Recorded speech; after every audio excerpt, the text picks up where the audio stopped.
Hello, everybody, and welcome to A Tale of D20s, where every roll of the die weaves a new chapter of the grand story, heroes, villains, and everything in between.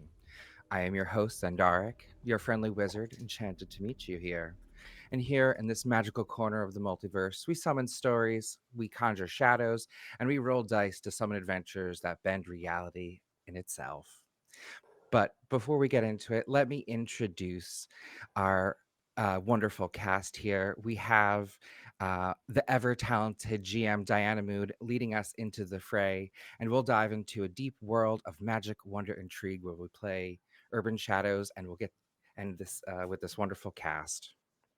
Um, Today, we are not just rolling for fun. Our journey has a noble cause, and we are here to raise funds for the Trevor Project. It's a truly incredible organization dedicated to supporting LGBTQIA plus youth. And your presence here really helps weave the story of hope and kindness and courage. And if you can, please donate to be a part of this adventure. And if you cannot, sharing and spreading the word is awesome too. Now, fellow wizards, rogues, and witches alike, there's more magic to come. And please stay tuned because I am proud to announce that today we are announcing Magpie Games winner. So we are sponsored, thankfully, by Magpie Games. And at the halftime, at the break, roughly an hour and a half, 2 hours from now, we will be announcing this week's winner. And we will get that playbook shipped out to you. So we have more prizes to give and more things to announce. So may the you perhaps be best by the fates or have rolled a natural 20 in this life for you to receive. But we will have more to give, and we are giving out all each week. So if you didn't win, enter Magpie Madness, two separate words in the chat at some point today, or throughout this next week on any of our games, and you will be entered in next week's chance to win. So gather round, sharpen your wits, and get ready to weave your spells, because tonight the story unfolds. And remember, at a tale of D20s, every roll matters, and every tale is yours to tell. So let's remove the bookmark and continue our epic tale. Let's roll the intro.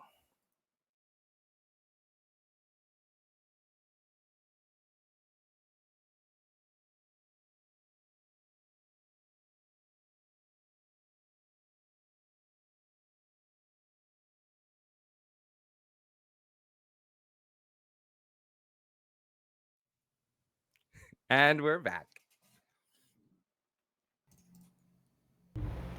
Hello, everybody. I am Diana Moon. I use she, her pronouns. You can find me on Twitter or Blue Sky at Diana Moon or on YouTube and Twitch at X Diana Moon X. I am going to be your Urban Shadows GM where I get to make all these lovely people get paranoid about everything in their life. Before we begin, I want to introduce everybody. Please let us know your name, your pronouns, your character's name, pronoun, and playbook, and whatever you remembered last week. Last week was a lot more of like the session zero stuff, so you had an idea of what the Urban Shadow 2E rules are, but we did get a little bit of play in and get a taste on how all these characters are going to be. So I will be semi nice. I won't pick on JP this time.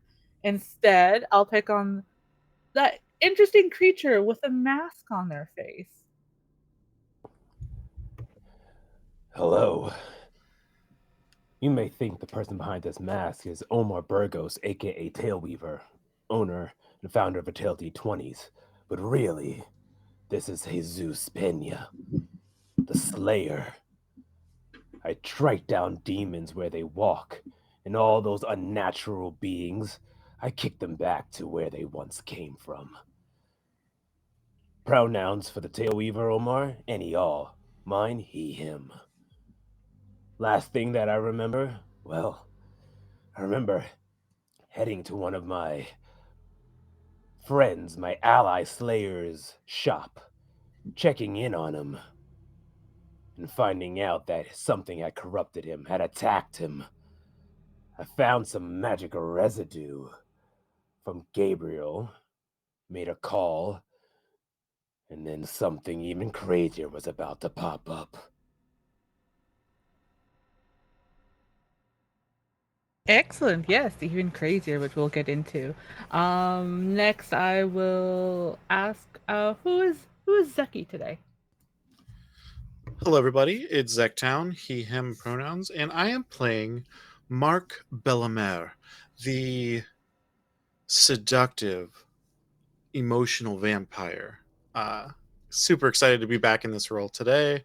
I feel like we really got to feel it out, and in particular, I had a wonderful scene with Jesus actually, where I kind of hired him, also asked him to just be kind of my plus one, and we're gonna see where this goes. I know that it's on the wish list for a couple of us, myself included. But one of my other wishes that I have is to see something with James Marsters, Travis, James Marsters, Marsters are James Marsters. and Scratch's sibling. Actually, I kind of want to see where that can go, and if there's any interesting history that will be dug up. Awesome. Thank you very much. And Zen, who are you today? Hello, everybody. As I introduced, I am Zendaric, or Travis, my mundane name, and he, him, and I am playing um, your friendly grandpa-ish wizard, or your gilf wizard, grandpa. But what did we say the other day? I loved it. It was AMAB, assigned magical at birth. That was hysterical. Um, I am also a he him wizard, and I want to cast some spells and want to sling some magic today. So you can expect some of that. And last time I remember getting into um some magic, doing some magic with my familiar, and it's someone that I didn't realize that's connected to another person. So that familiar was a little feisty, but also very helpful. And we isolated some information about my ward, Celeste. And it's been under my nose for many years. So I can't wait to see what's in store. Awesome. Thank you. And last but not least, my good friend JP. Hi, I'm JP Fairfield, she, her pronouns. All my socials could be found on my card, which is jpfairfield.carrd.co. And I also do the reclaimers, which is how me and Diana are besties. Well, sometimes we play besties and enemies. Um, so you can find us on Sundays, 8 Central, 6 Pacific time on the Nergasm Noir Twitch channel, which I am also a co-host on the podcast for. So that's also on my card. So you can find everything I'm doing there. So and my character that I'm playing is Scratch, who is the imp. Um, she is a cat demon that got out of her contract and is able to have a nice little business. So I think last time she's like, hmm,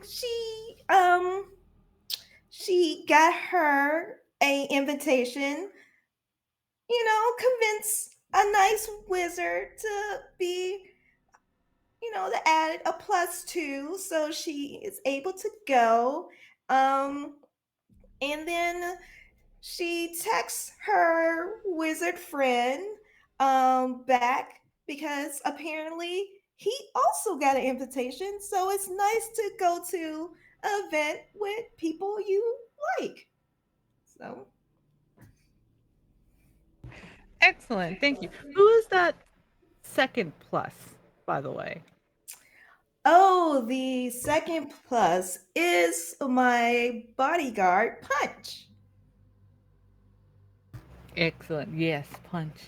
As a reminder to everybody, this three shots, a special event is happening. It's mid-October, and one of the wizard factions in San Francisco has opened their vault for the unnatural public to come and peruse. Maybe there might be some auctioning going on, some other kinds of deals. But this is a for a lot of people, once in a literal lifetime opportunity. There's hidden artifacts, stolen treasures, ancient accords. Will you be able to emerge from the depths with newfound power, or will you stumble on something that even swarms and other bodyguards can't protect you from? And last we saw on Urban Shadows, Jesus Pena, after bullying his way into getting healed, decided to go and check on an old buddy downtown. Let me get his name. Dinesh Chopra, who is a hunter who does not like specifically vampires and makes sure that no one is on his boutique block of the vampire nature and kind of other supernaturals too, but that's why he has someone like Jesus to worry about the others. When Jesus came to his place where it should have been open, or at least Dinesh should have been finishing closing up, it was empty. He snuck in, fell on a trap, got blinded, and stumbled over the unconscious body of Dinesh, who didn't have any seemingly weird marks on them, but they were technically unconscious over a half-made summoning circle, some type of magic circle that ain't that good, and it would not be something Dinesh would be a part of. So he checked on Dinesh, put him in the back room where there was a cot, came out to try and figure out what's going on with this circle that just suddenly just kind of burns away. And meanwhile, Dinesh wakes up with glowing eyes. I don't remember the color. It was either red or orange that I said last time. Does anybody happen to remember? Was it red? I thought it was red. Yeah. Yeah. Yeah. It's Yeah, red. with glowing. It's red now. Glowing red eyes. But before we get to that, again, this is the evening before the event. We're gonna flash forward and then flash back to what happens to Jesus. We're gonna flash forward towards the morning. I assume everybody is having a technically normal Saturday morning breakfast, hangover medicine maybe for some of you, uh, getting the bats out of the belfry again, all good stuff. Um, I would like to know what is everyone else's besides Jesus morning routine is, especially on the day of when in the early afternoon, late afternoon, early evening, you're going to be going to a wizard's vault. Anyone can jump in. So Mark treats this event like he is going into war. He takes a cold shower, meditates for an hour before the sun even comes up, spends the entire day reading over 100+ year scrolls and documents that might give some sort of hint at what could be in these vaults. All these like scraps of information that I've been scraping for over the past couple 100 years, or at least 100 years, since everything's kind of grown up in San Francisco. I do get annoyed by James Marsters as he lets the coffee pot go for too long and you start to smell that like burning coffee smell. So that does kind of interrupt my flow. But I'm kind of used to the intrusions by now.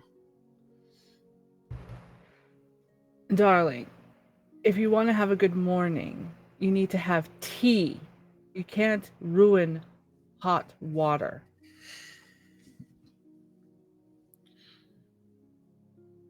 Yes, but you can burn coffee, and that is exactly what you're doing. That is why tea is superior. There's some tea bags in one of the cabinets. Just Tea bags. Ugh. How did you become so American? don't you remember the espresso in Amsterdam?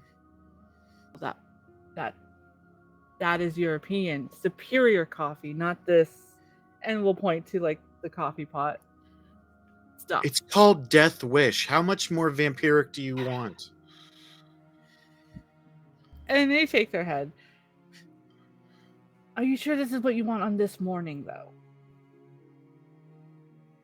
I've only had one cup, and I point over to another part of like the kitchen countertop, where there's like one empty bottle of wine and one like half drank bottle of wine from either late last night after getting back, or into very early this morning after taking an ice cold shower and realizing how dumb of an idea that was. Right. Now, does he know that you're not taking him? I haven't mentioned it yet. Okay. He sighs and is like, well, as long as tonight you do not have coffee breath, that's all that matters, right? I I mean, have narrowed down my outfit to 4 possibilities. I see the issue at hand here. What issue? I'm expecting problems with all those artifacts, and who knows what else. There could be creatures locked away in there that we could get access to. Exactly. I want someone who can get their hands dirty for us. He's about to protest and he's like, looks at his hands. They're nicely manicured and soft and everything. Those are tea hands. Those are not dismemberment hands. We are emotional vampires, no? Yes, and we haven't had to do such dirty work in a very long time. Not since your dalliance with what's his name? Beethoven was a one-time thing. Who thought a musician would be so messy? I didn't think it was possible for a German. Well, now we know better. So is this saying you're not taking me? You should be protected in case something becomes loose or someone takes a weapon. You are my lord, are you not? I serve you. Yes. And you do have a point. All right, who is it that you are taking with you? Not a werewolf.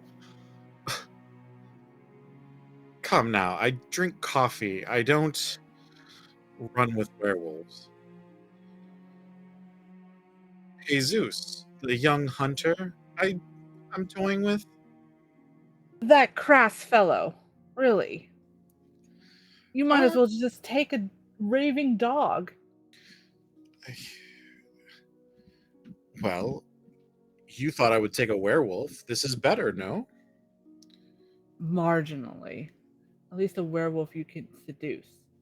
I don't think you can seduce someone like Jesus. We shall see. I do have a way of pulling them back in. Yes, the drugs. And I am giving him drugs. Yeah, I figured. All right. I will then leave you a list of what to look for. I expect at least 2 to be recovered from there. We'll see what we can do. Are you looking for anything in particular? Any rumors that you've heard about what could be in this vault? Actually. And he'll like move over to like sit kind of like on the edge of the table. Cross his legs and it's like, It's a rumor that went out of fashion a few decades ago, but I'm starting to hear it again. You know how rare it is for us to make more emotional vampires. Blood ones are so prolific. There's rumors that there is a spell inside that vault that could create other kinds of vampires easily. Maybe even grow them. Really? It's something the blood ones don't want anybody else to have, of course, because they want the monopoly. So, should I expect competition?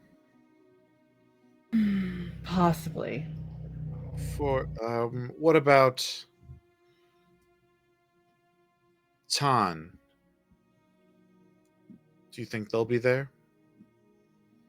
I'd be shocked. He'd probably send someone for him. He's a little unstable. Even the wizards would be idiotic to let him through.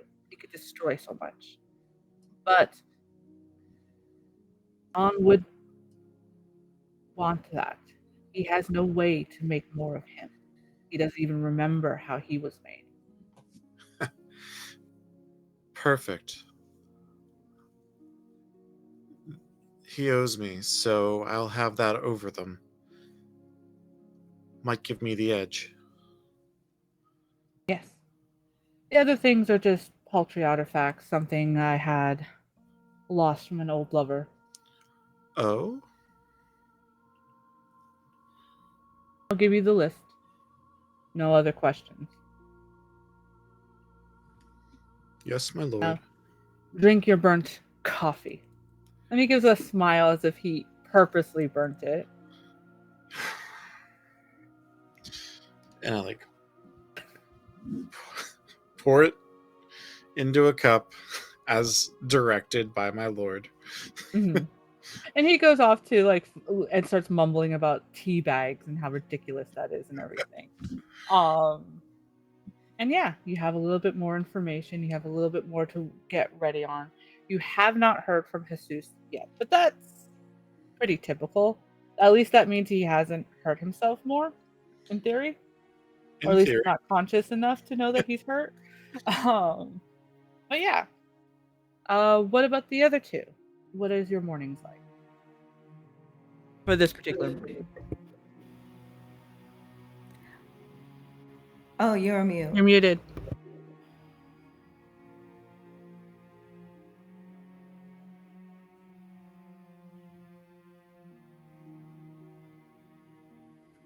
You're muted in the chat. Multiple Wizards. windows. Thank you. Sorry. Ugh. I had this funny scene in my mind because just the way that Mark started his scene, I was going to say the same thing. Gabriel wakes up like it's a war zone. He takes a cold shower, gets out the scrolls, and starts preparing spells and incantations. He's going on enemy territory. This is not wizards he are familiar with, and he is worried about what is in the vault. You see Gabriel preparing with some of the incantations. Maybe the scene cuts from him like taking a cold shower, putting on his best robes, his best attire, his amulets of protection, bangles, jewelry, all of the sacred and ritualistic garb that is befitting to like an old-timing wizard. And you hear maybe the scene shifts and you hear, I twist your fate with venom spun, your strength is broken and spells undone. And it's just mutterings under his breath, preparing for the trials and tribulations of what's to come. And I thought demons were over dramatic. Hey, you didn't know that circle was hiding there this whole time. So who's to say what's actually hiding in that vault and what magics they have? True, but do you really think you're gonna get far in there? It's you. Hey, That's very rude. I have quite a few friends that I think will be showing up today, so it's not just me today. But You're not why? bringing Claudia, are you? N- no. I Okay. think it wouldn't be safe for her to be there. I No, think that's very true. That's very true. I Finally, you have a good actually thought, wizard. actually it does say here that I have a +1. I called Yeah. Scratch, but she seemed to have already procured a way in. And they give like a look, and this has happened a few times. Almost every time that you mention Scratch, they look at you like very confused, and it looks like they're about to ask something, and then the magic of this place, and they kind of like do a twitch and whatever, and it's like, why don't you bring someone you can fuck instead? But I want you to roll actually. Hold on, let's see what it would be to see if you notice this finally about Scheme. Um, what would it be? I put my dice in the closet. I'm running to grab the right one. Oh no. Yes, everybody, please have your 2d6s. Good. I have everything but that. I'm giving. I get a free one. I'm the showrunner. Okay, I got my d6s. You're gonna be rolling with spirit. This will be similar to like a let it out type of move. All right. My spirit's pretty good. So that is 9, 10, 11. Nice. So when she does this and she does the whole like remark about you bringing somebody else, you see it in their eyes. Like usually it's just a reflection of like whatever like magical candles you have or like the aura of things. But you see something like almost like a heartbeat monitor like go across their eyes, and you know that you've witnessed that before. That is magic overriding memories. Zach. Brilliant. Interesting. And I know that that's happening to them. Yeah.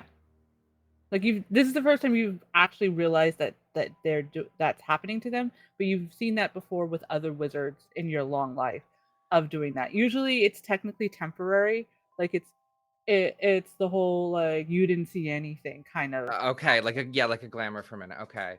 Hmm. I'm not going to bring it up to them right now, but I'm going to say, Scheme, I could really use some help. And you're right. I shouldn't go at this alone. Do you want to do you want to come with me? They perk up and everything. Really? You'll give me permission to leave? I will temporarily bind with you for the day, but the spell will require you to be back within 48 hours. That's more than enough time. Fleeting soul, by pact we bind, for now, your will entwines with mine. By moon and star and flame and air, come forth familiar, answer my prayer. And I'll put my hand out for them to make a paw print pact. They're they slowly put their palm out, and there's like a glow about them, and when you touch like when they touch your palm to seal the contract, you get a random memory from them, and it is them talking to a couple like some other town somewhere else, um in a destroyed museum, and they're talking about like how they need more followers. Like it's unfair that they don't have as much followers. This sucks. Um, and then it switches over to another memory where there's this regal looking cat who stands on 2 feet, like looking and is like, "There's always a door for everything." And then for a brief moment, you think you sense the familiarity of Scratch, but that goes away so quickly. You're like, huh? And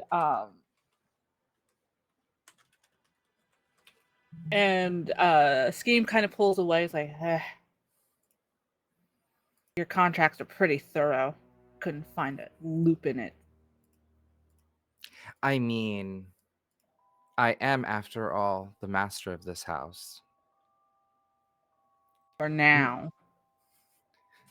You have quite the whimsy about you. I can't wait to see what unlocks as we travel together. But remember, this was a favor. Please Yes, I be know. be a little nicer, just for a moment. Fine. When we're in public, I'll be nicer. Besides, I want to give you more charisma since you'll have me next to you. Very, very, very kind of you. Gracious. I'll make sure we stop by and get you your favorite snack. They perk up at that.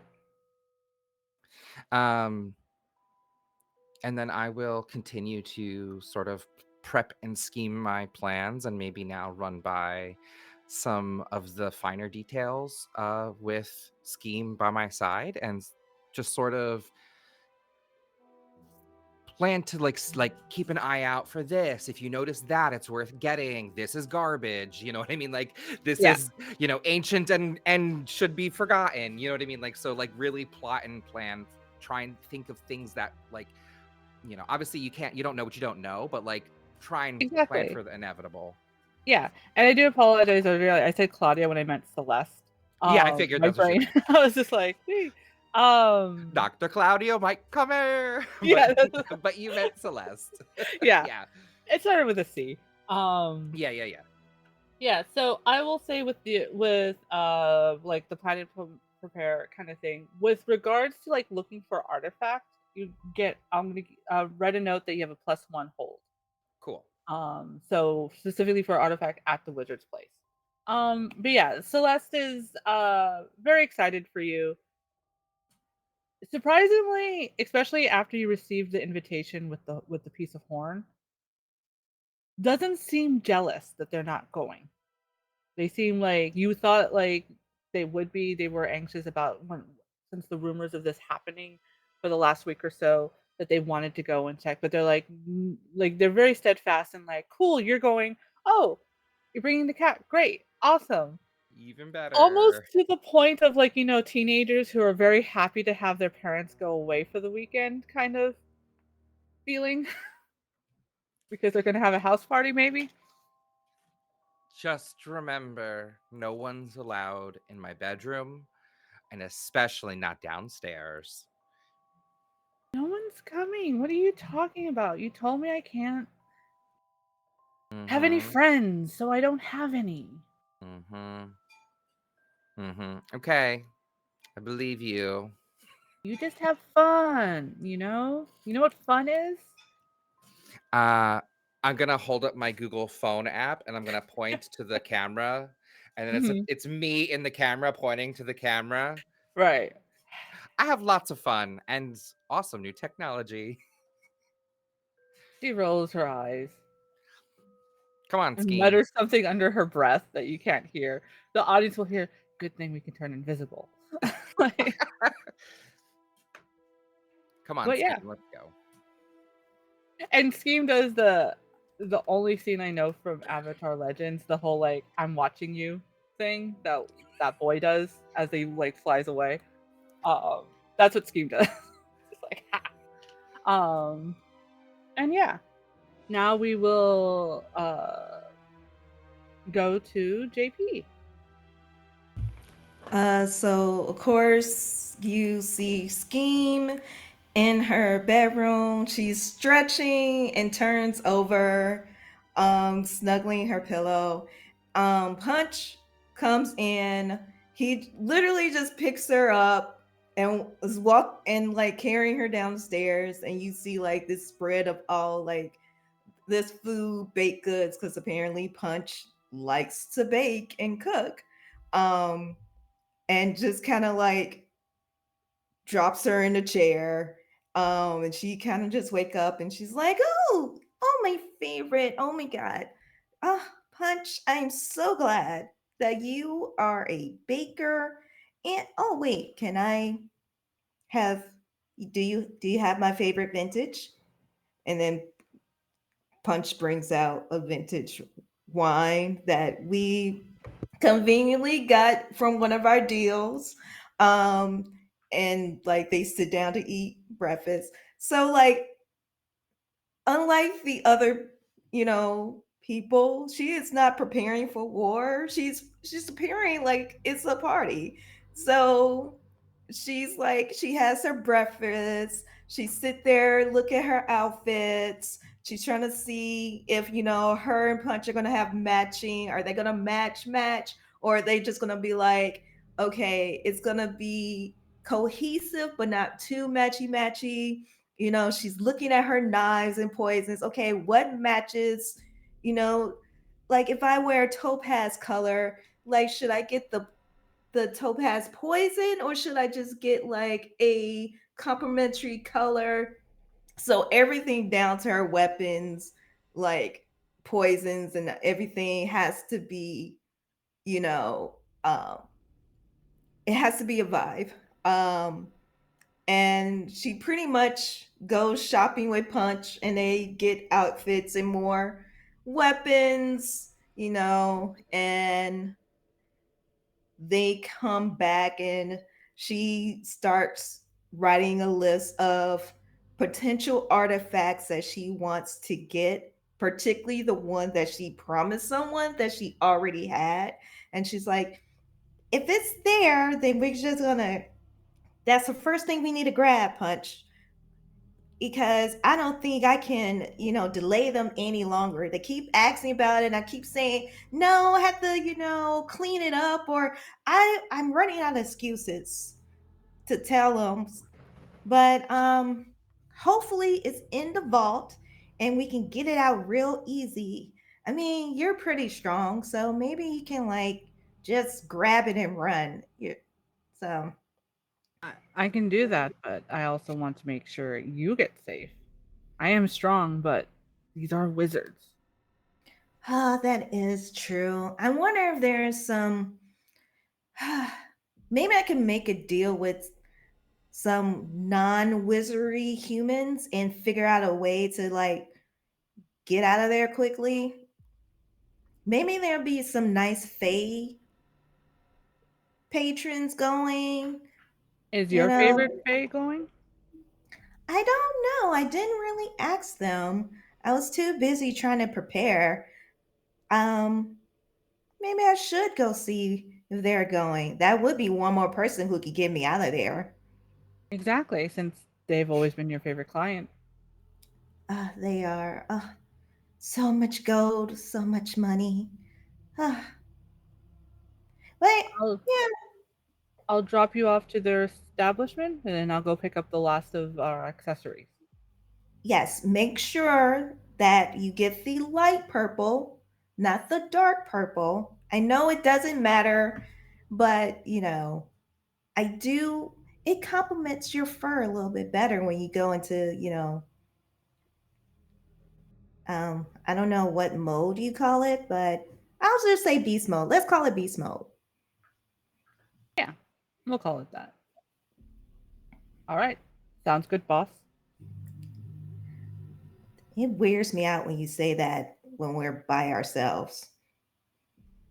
I'll keep saying it. Okay, fine.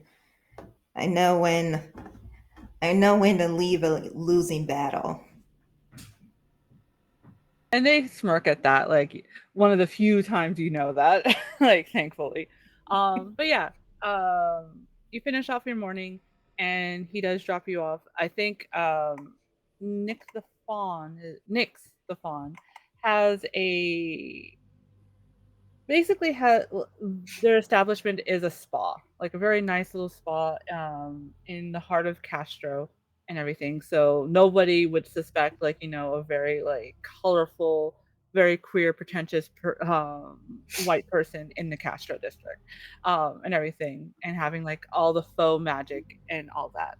And so they drop you off and they go to like a nearby crystal shop to get pick up a few things that you already pre-ordered and such. Um and like the secretary or the receptionist sees you and it's like, um, oh, Miss Scheme. Or not, sorry, Miss Scratch. Um, we've been expecting you this way. Oh, great! I didn't warn them, but I see they still have the best customer service on this side of the earth. Would you like a sangria while you wait? Oh, yes, that would be wonderful. Excellent. And they like as they lead you into like a nice little like room where it has the typical like zen kind of music playing and like the random ting of like a Tibetan bell, like very much like pretentious spa like vibes and everything.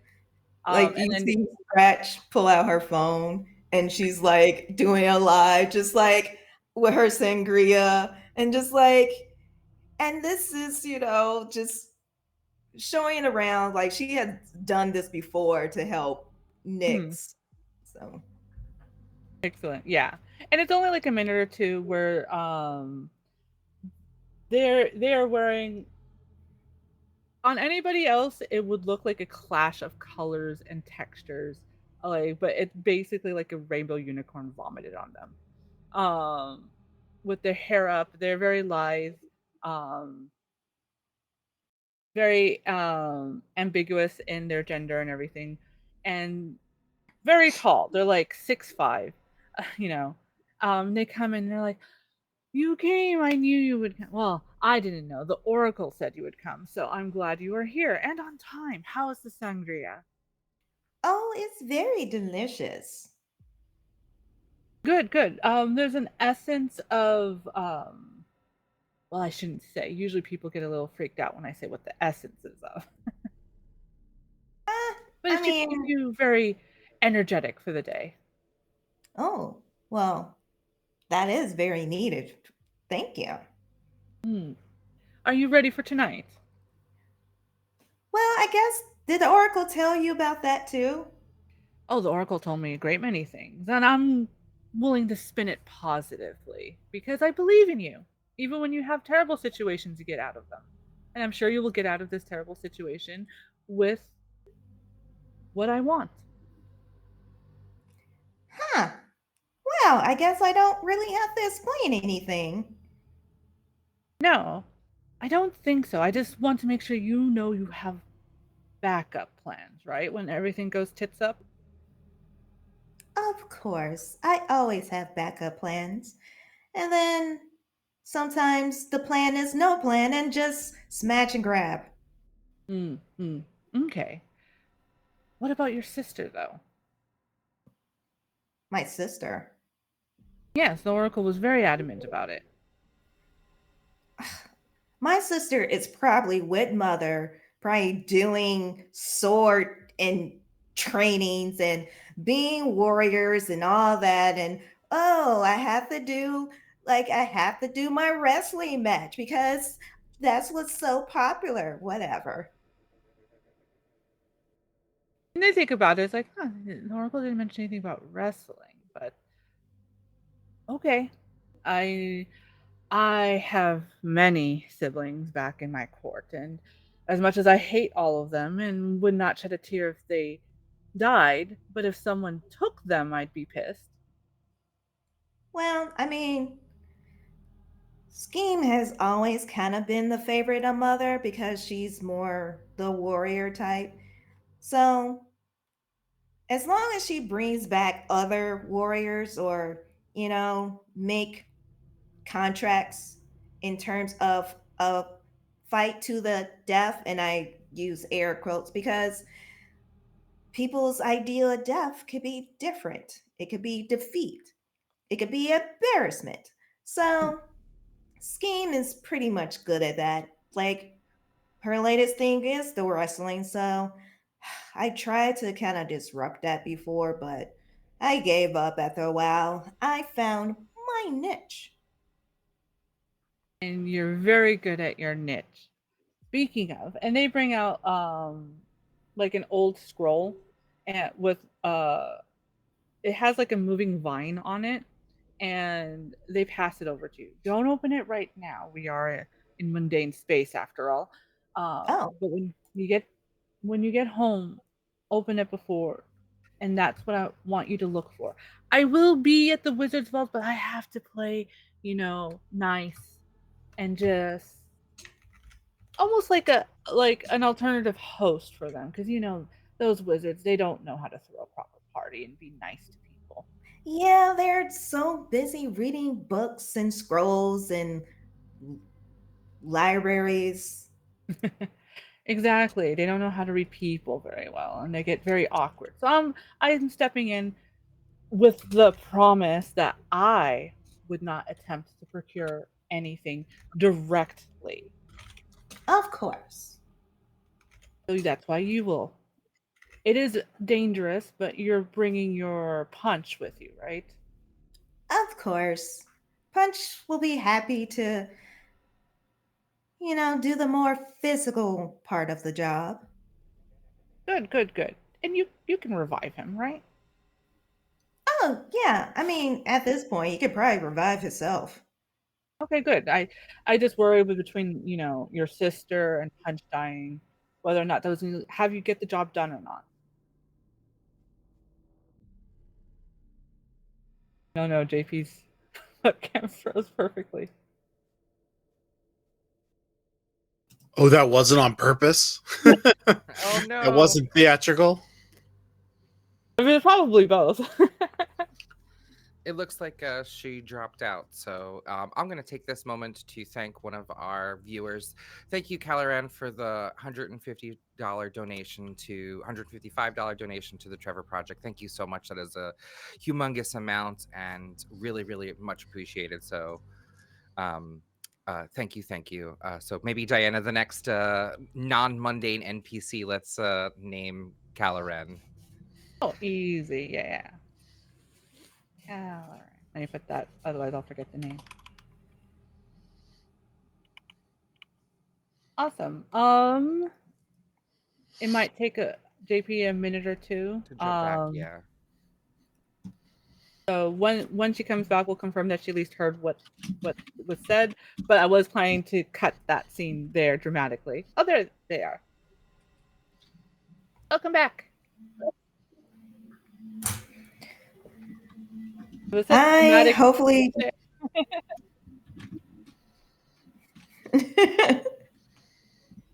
Can you hear me? Yes. Yes. Okay.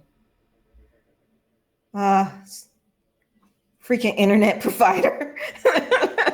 Yeah. Were you able to hear what I last said? I'm not sure when I heard something about my sister. You know what? Just repeat the last thing you yeah, no, said. I just want to make sure. Yeah.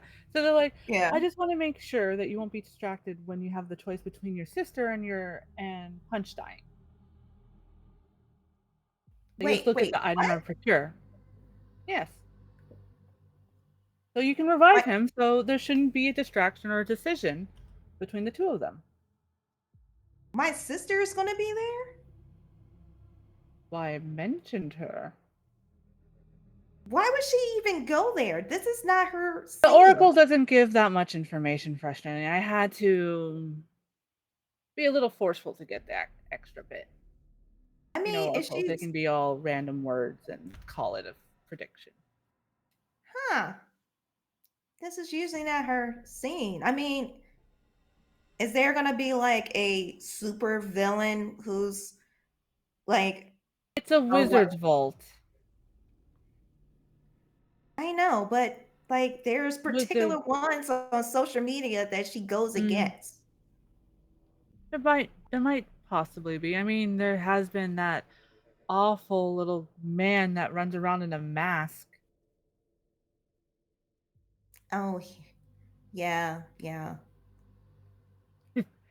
He's after something, and usually those kinds of vigilantes, they cause the villains, just like that Batman movie said. Yeah. One with a mask. You know what? Okay, what type of mask? Oh, it's so ghastly. It's some skull of an animal. Oh, oh. I think there's a couple names that popped in my head.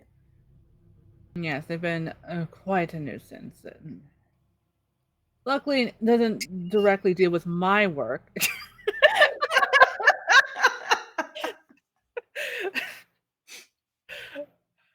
There's your first scare, jump scare right there. Um, doesn't directly deal with my work or my court, but some of the other Fae they've been complaining. Hmm. Yeah, I guess. Um, I hope it's not the one that I'm thinking of. Because that's going to be very awkward.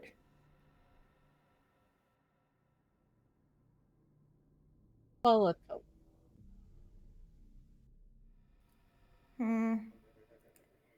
I don't think they ever saw me in a working vibe. Hmm. All right. Well, the information is in that scroll. I'd much appreciate it. As much as I do appreciate you and your company, you do know once we're at the convention, we do not know each other. Of course. Excellent. I think that was everything. You can have another sangria on the way out. Yeah, and apparently I probably have to find multiple revive scrolls and options. Ugh. I mean, Punch is very nice to look at, so it would be nice to keep him around.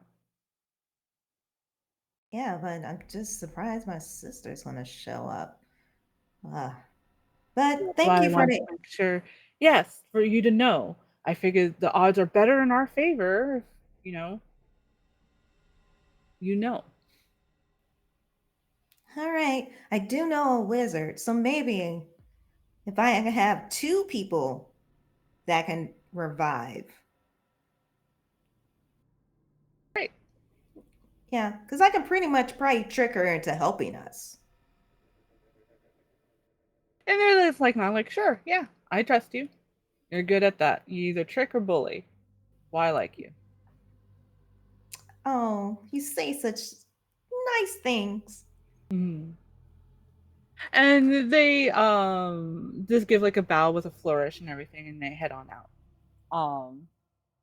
But yes, that is what happens with you, and then we flash back to. It's one of those things of like flashing back to Jesus's apartment, but the apartment room is dark because he hasn't been there. And then we flash back all the way to the night before with Dinesh's eyes opening with red and glowing and everything, and Jesus in the other room staring at the fact that there's no more circle there. Do you go back immediately to check on Dinesh, or do you try to investigate what's going on with the magic that apparently was in this room previously? Seeing Dinesh's eyes grow red, I put back on my mask and take out my long sword, the broadsword from the back as it brandishes the angelic glow. I head towards Dinesh to see what's going on, focusing, trying to analyze what's happening before me. Dinesh! Snap out of it! What the fuck is happening to you? And Dinesh sits up, and his arms start to move in a way as if he was a marionette, and just like doesn't look at you directly, but it's like looking past the glowing eyes, and then their neck snaps towards you, and then they grin, an impossibly wide grin for a man like him. Ah, there you are. Took some humans to get to find you. Who the fuck are you? I'm just a messenger. I just wanted to say hello. Well, the person I'm sending the message from wants to say hello. That they're a big fan of you. Who sent you? Oh, You know who sent me. The reason why you're doing all of this, isn't it? The Forgotten One. I immediately run up and grab Dinesh by his lapel, bringing him to my face. Where is he? Tell me where he is now, demon. Where's the fun in that? If I tell you, then you'll go and die before anything fun happens. Remember, I'm just a messenger. Dinesh is just the body. I could still kill both. I immediately released Dinesh. Get the fuck out of him, demon. I'll find you, and I will send you back to the hells where you came from. You could. I mean, I'm technically already there. But if you want to come and visit, I'm sure all the ones you've slain be happy to welcome you.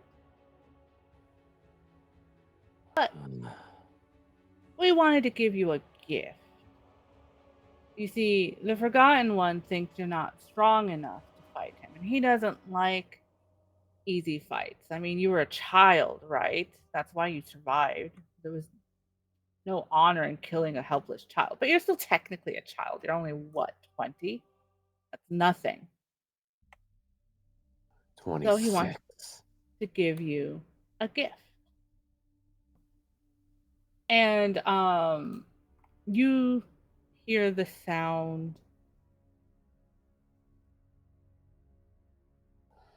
You hear this. I don't know anything about guns, and I know this is Hollywood. You hear the sound of a gun clicking behind you, and it sounds like a shotgun.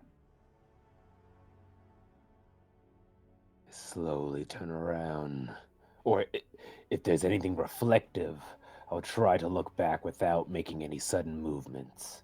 Yeah, I think there's the frame of the Better Business Bureau giving Dinesh's shop an A and everything. It's like the first year when he had opened up the shop, so he's very proud of it. And yeah, it's a very shiny glass. And what you see behind you is someone else in a mask. Not in the same shape as yours is, but definitely of a monstrous creature's mask. Um you don't immediately recognize it, but they're holding you can sense and feel it, a very demonic shotgun.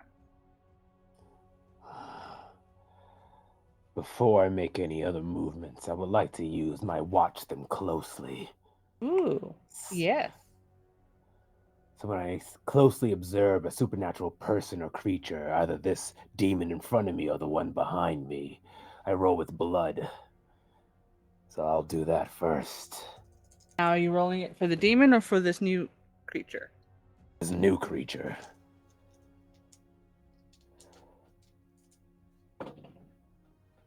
Ooh. That's a 12. Oh, everybody's rolling nice today. All right, let me have too many tabs open. Let's see. So, yes, on a hit, tell you a bit about their nature and at least one usual weakness or flaw.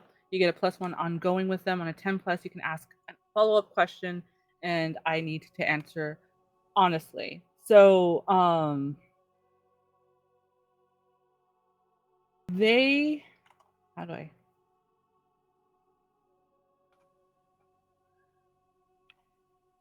They were once human. They technically are still human, but they have an undeadness about them. Not necessarily like a zombie, but more like the aura and the feeling is very much like you, like the way you are and everything, but they have a single hunger. They're like a revenant. Um, their weakness that is what they're doing now is going to punish them. Because the revenant is not supposed to attack anybody that isn't directly related to their list. And you can ask a question about that or about anything about this person. Is the gun they're wielding, the demonic gun, in control of them, or are they in control of themselves, wielding this weapon? It's a little column A, column B. They think they are controlling it themselves, but it is the gun that is controlling them in this moment. Understood. Revenant, put down your weapon. You do not know what you do. Do it now will be the last thing that you will ever do. Well, the problem is you hear this feminine voice come out of the mask. I don't die that easily. And they will shoot. Ooh. And you're not going to get damage necessarily. It's going to feel like you got shot with a fucking shotgun that burns into your chest and everything, and you fling back, and you do go unconscious at that moment. And for specialty, why do I keep losing the tab?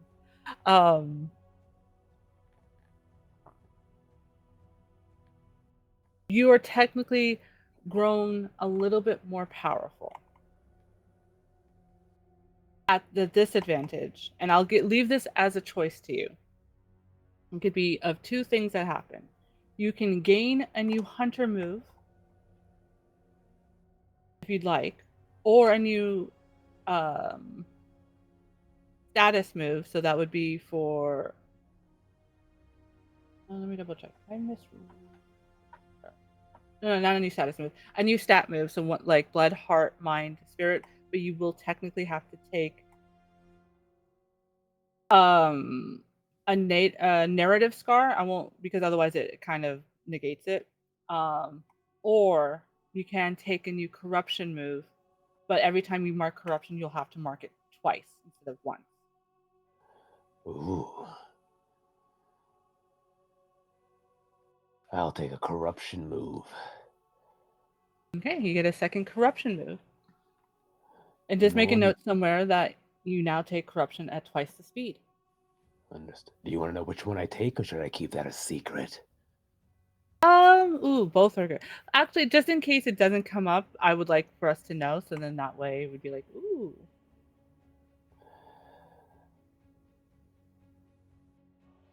Because Jesus is the protector of the mundane, he will choose Death Wish.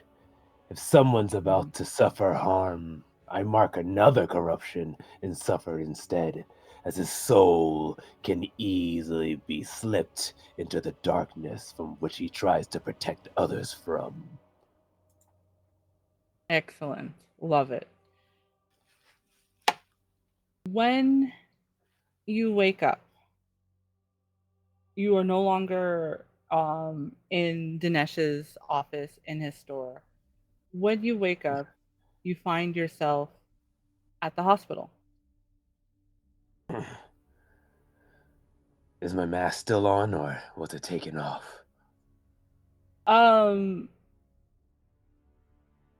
me actually roll for that decision. It was taken off. I immediately wake up, and the first thing I do is feel my face. Unrealizing, I look around for the mask. Where the fuck am I? It's in that plastic bag that hospitals give to put all your belongings in. Because you realize you're also wearing a patient gown. The hell am I? What the fuck is going on here? You do have one wrist chained to the bed. Apparently, even unconscious, you're not a great patient. And it's early afternoon by the feel of the sun out. And Mark, you have been notified.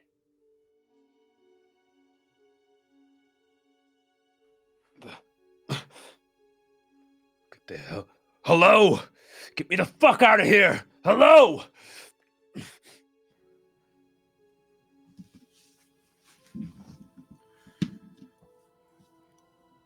In getting this notification, do I know the location that I would need to go to? Yeah, you since Jesus has been pretty common in being at your hospital and everything, looking out for you specifically, they're like come in with a gunshot wound, but there was something strange about it. They managed to heal it up as much as they could, but he was fighting it like even though he was unconscious, he was fighting like as if he was conscious. Got it. Okay.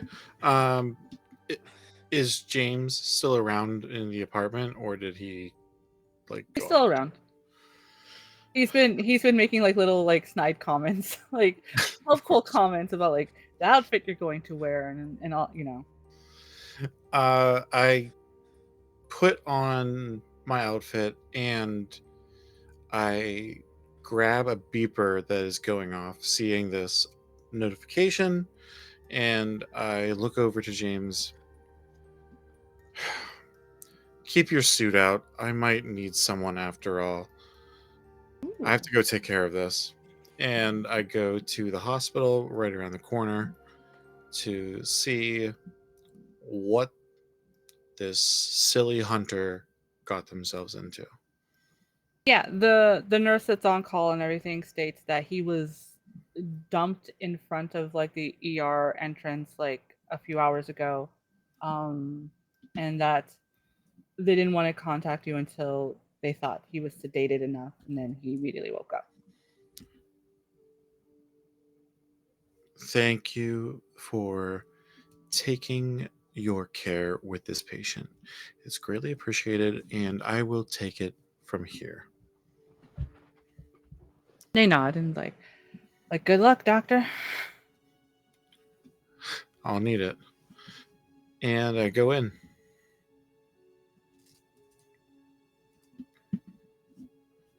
The fuck? Mark! Where the fuck am I? Get me out of these chains now. I kind of just tap my foot, impatiently waiting for Jesus to like get it all out of his system. Did I stutter?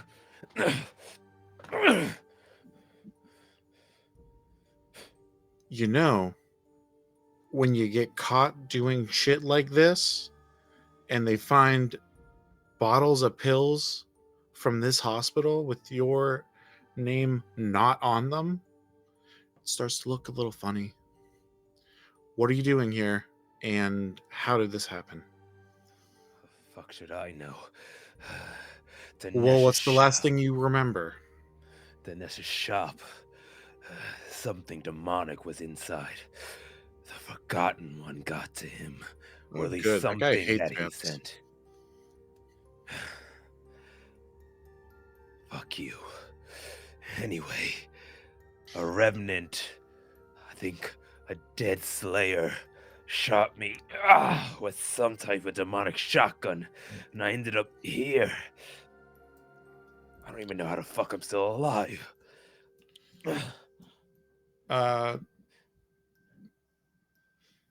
Can I see, like, is the wound and everything covered, or has treatment not been given at all yet?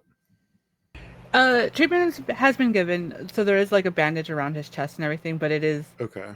it is seeping a little bit, and from what you can tell, even with like the blotches, it doesn't look like a shotgun wound.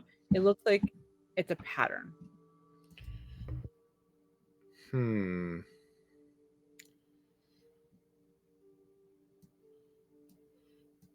Let's see here.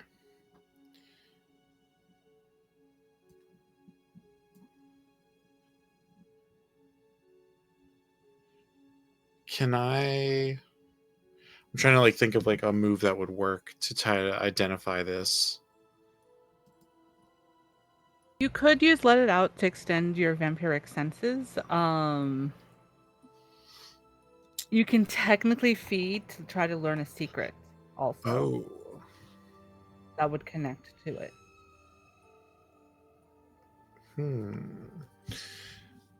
I'll try to first let it out and extend my vampiric senses. Okay.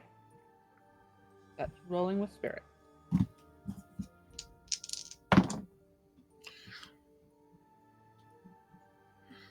Ugh. That is a 5. What you get, like, you do it, and you do get a little bit of information of he is still tainted with demonicness, and it just like floods your senses and gives a bad taste in your mouth, and you're just like, and you can't get anything, you can't get a good read. I don't like the looks of this. And it's just, other than the ache, you don't have any other pain. Like, you do have the ache of that and the frustration of being unconscious, but you have no other pain. That, like, you've been shot many times before. Like, this is not how it feels, and it's just like a bit of burning sensation on your skin.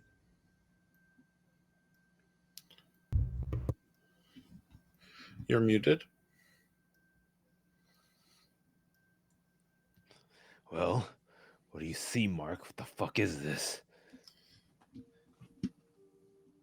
Did someone shoot you with rock salt or something? It was a demonic shotgun. Okay, demonic rock salt? I don't know. I don't even know how I'm fucking alive. I've been shot before. And the shit stings. But it doesn't feel like ordinary bullets. I'm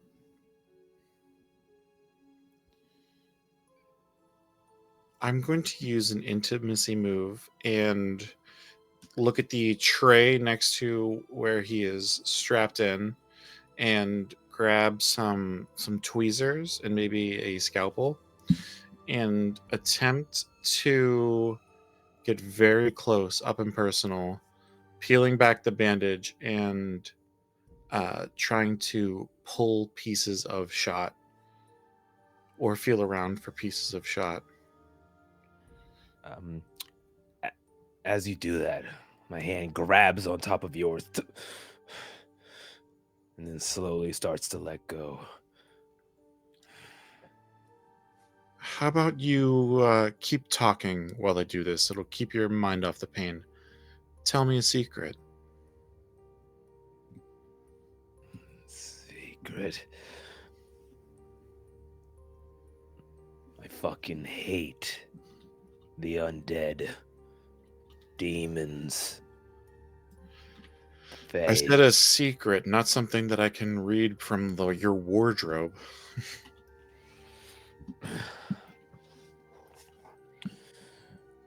I pluck at the little shot hole, trying to grab. Am I successful in this digging around? Like, how does this? Yeah, there's still pieces, but when it's weird because when you pluck it out, it looks solid, and then it just melts away. Did you get shot by a ghost? I don't know. A remnant. Remnants are ghosts, are they not? Or at least undead. This could go green. This is not good. Being shot by something so full of decay can't. You're gonna have to probably bite a popsicle stick here in a minute, but keep going and actually tell me something while I dig the rest of this out. I'm getting there. There's like 4 or 5 more holes. I reach up and look as you start to pull other holes out of me and grab onto your shirt and look you in the eye.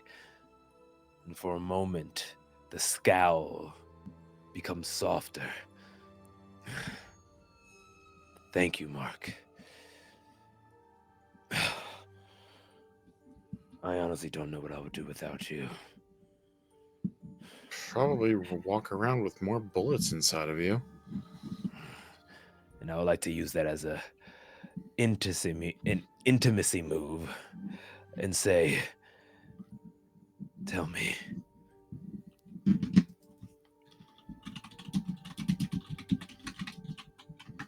am I gonna become like one of those that I slay? I can't become like one of them. You have to fix me. I look up from what I'm doing, like on the area where the shot happened, and I just like grab his chin. Don't be so dramatic. I need you for tonight. Let's get you patched up. You also get to ask me a question if you Yes, wish. a secret. What makes you tick, Jesus?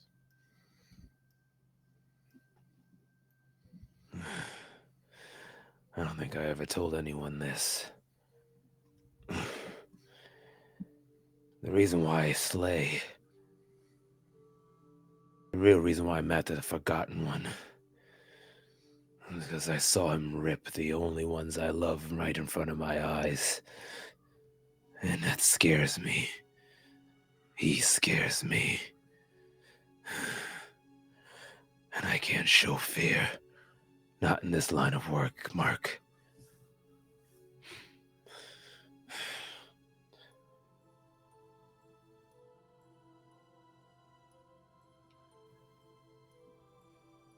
It's okay to have fears. It lets you know you're alive. Something I don't necessarily have. Pick, pick, pick the best of luck in.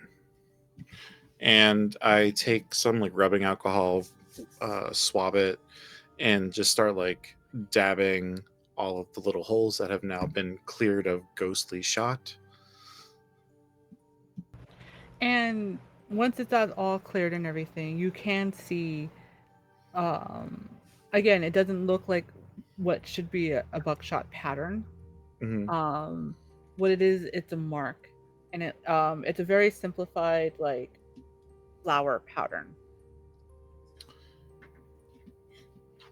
Oh, this is not good. You've been marked. The fuck? What does that mean? It could mean a couple things, I imagine. Anything from able to be sensed and tracked to a note of ownership, I imagine. No other spirits can come after you or something. I'm not very fond of spirits.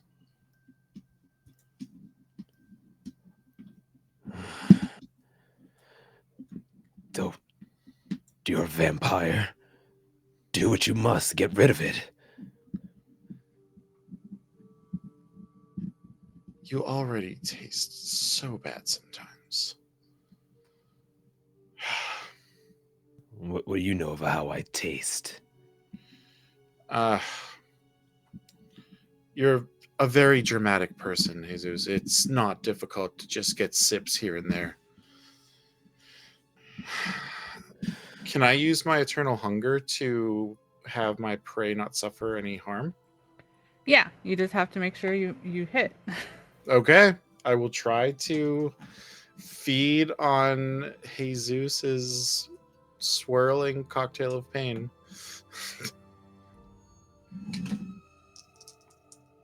That's with blood. Oh no. Oh no. What did you get? I got double ones, Oh, which is really bad, I imagine, because that only brings me to a 5. yeah. Yeah, you have a max of blood 3. You take in his pain and everything, and you're used to taking in his pain and feelings, and it's not great. It's more the act of the service of Mm-hmm. doing this for him that fuels you. But because there's a tinge of the demonicness that's now in him temporarily, it twists the flavor. And yeah, when you were trying to do your senses, it was bitter and nasty and everything. But here, it almost makes it sweet, and you just start, because it's kind of like salted caramel, where like you get that saltiness and everything, but then it just like that aftertaste is more sweeter and sweeter. So you're taking all of it. You're taking all his pain, his frustration, everything. And I'll ask you this. When you take too much as an emotional vampire, what state of mind does the victim usually turn into? The state of mind that the victim turns into is Mhm. typically uh, narcotic and intoxicating, almost put at peace and at ease, dreamlessly. Yeah. Roll 1d6 for me. 6. Okay. I'm glad. Oh, that's good. I, again, because we're all about player agency, I'll leave it up to you, Jesus. You're either temporarily believe you're in love with him, or you're just so happy that you just can't, you need to stay around him. As my pain and anger gets pulled away from me, my face gets softer and lighter. My scowl becomes more as a twisted smile.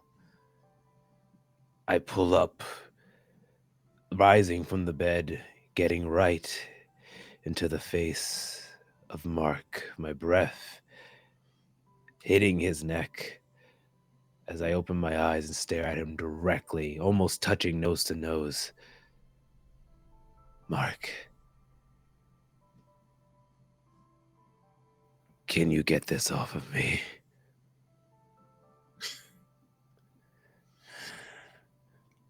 I tap the side of your face and rip it off.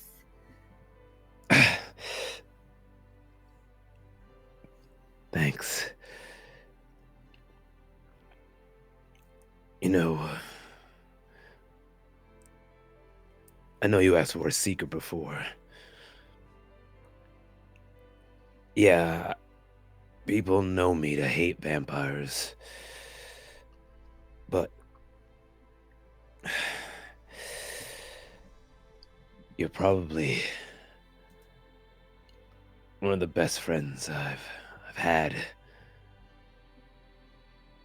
And you're the only creatures from beyond.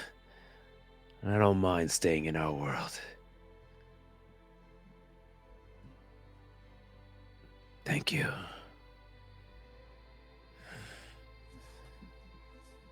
Well, you're no Francois Marie, but you will do. And I give him a little kiss on the forehead. Now, be ready for tonight, and do not rely on my emotional drugs or physical ones, as I hand the tubes that had been confiscated back.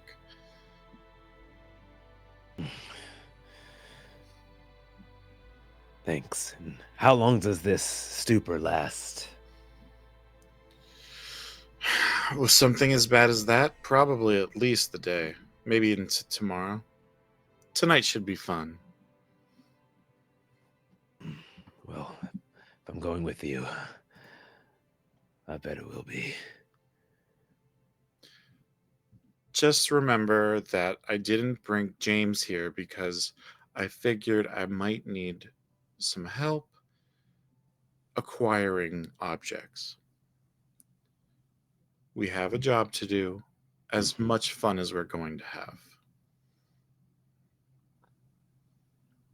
Well, that's what you hired me for. I didn't hire you, I invited you. Fair enough. And I go and place my arm on his shoulder, still awkwardly close. And you know what, Mark?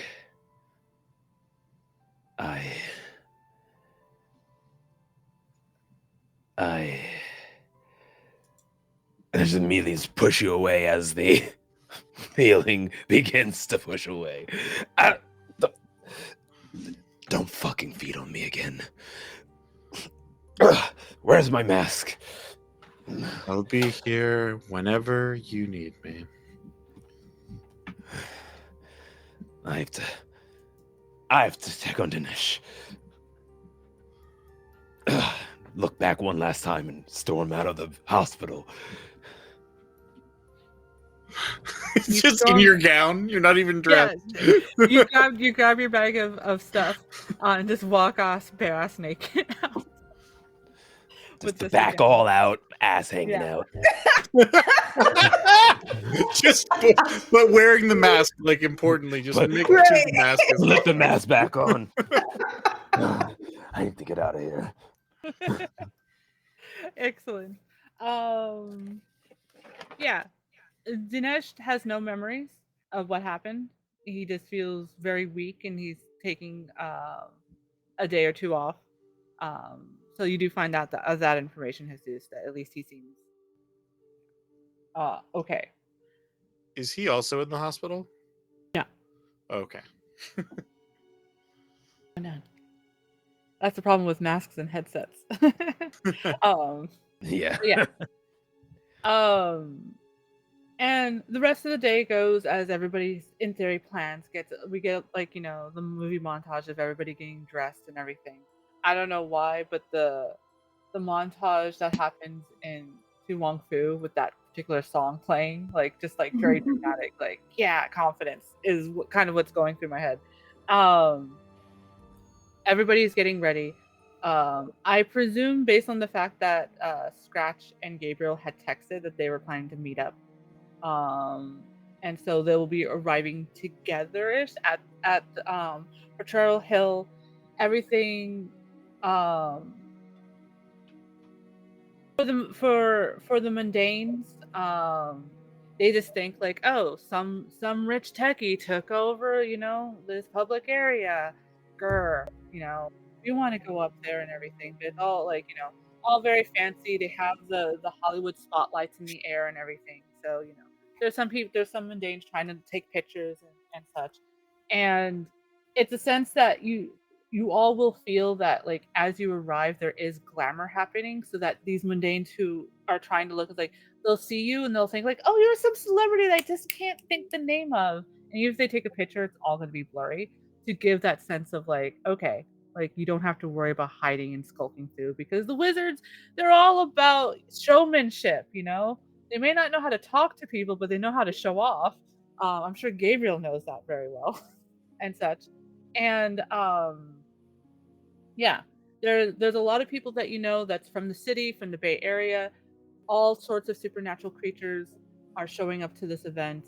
They all seem to be, from your understanding and knowledge, like more of the upper echelon of society in San Francisco. There's a couple that are definitely kind of like like Scratch, who bullied their way into getting a ticket, who should not be here because they are definitely not upper class or civilized kind of supernatural. But as this is all happening, we do get a smash cut to our ghostly teenager, and she's all around making preparations, and it seems like she's maybe going to have a ghost party. But some of the preparations also seem weird, that if to the untrained eye, it's like, is this a themed ghost party? Because it looks like she might be getting ready for a summoning.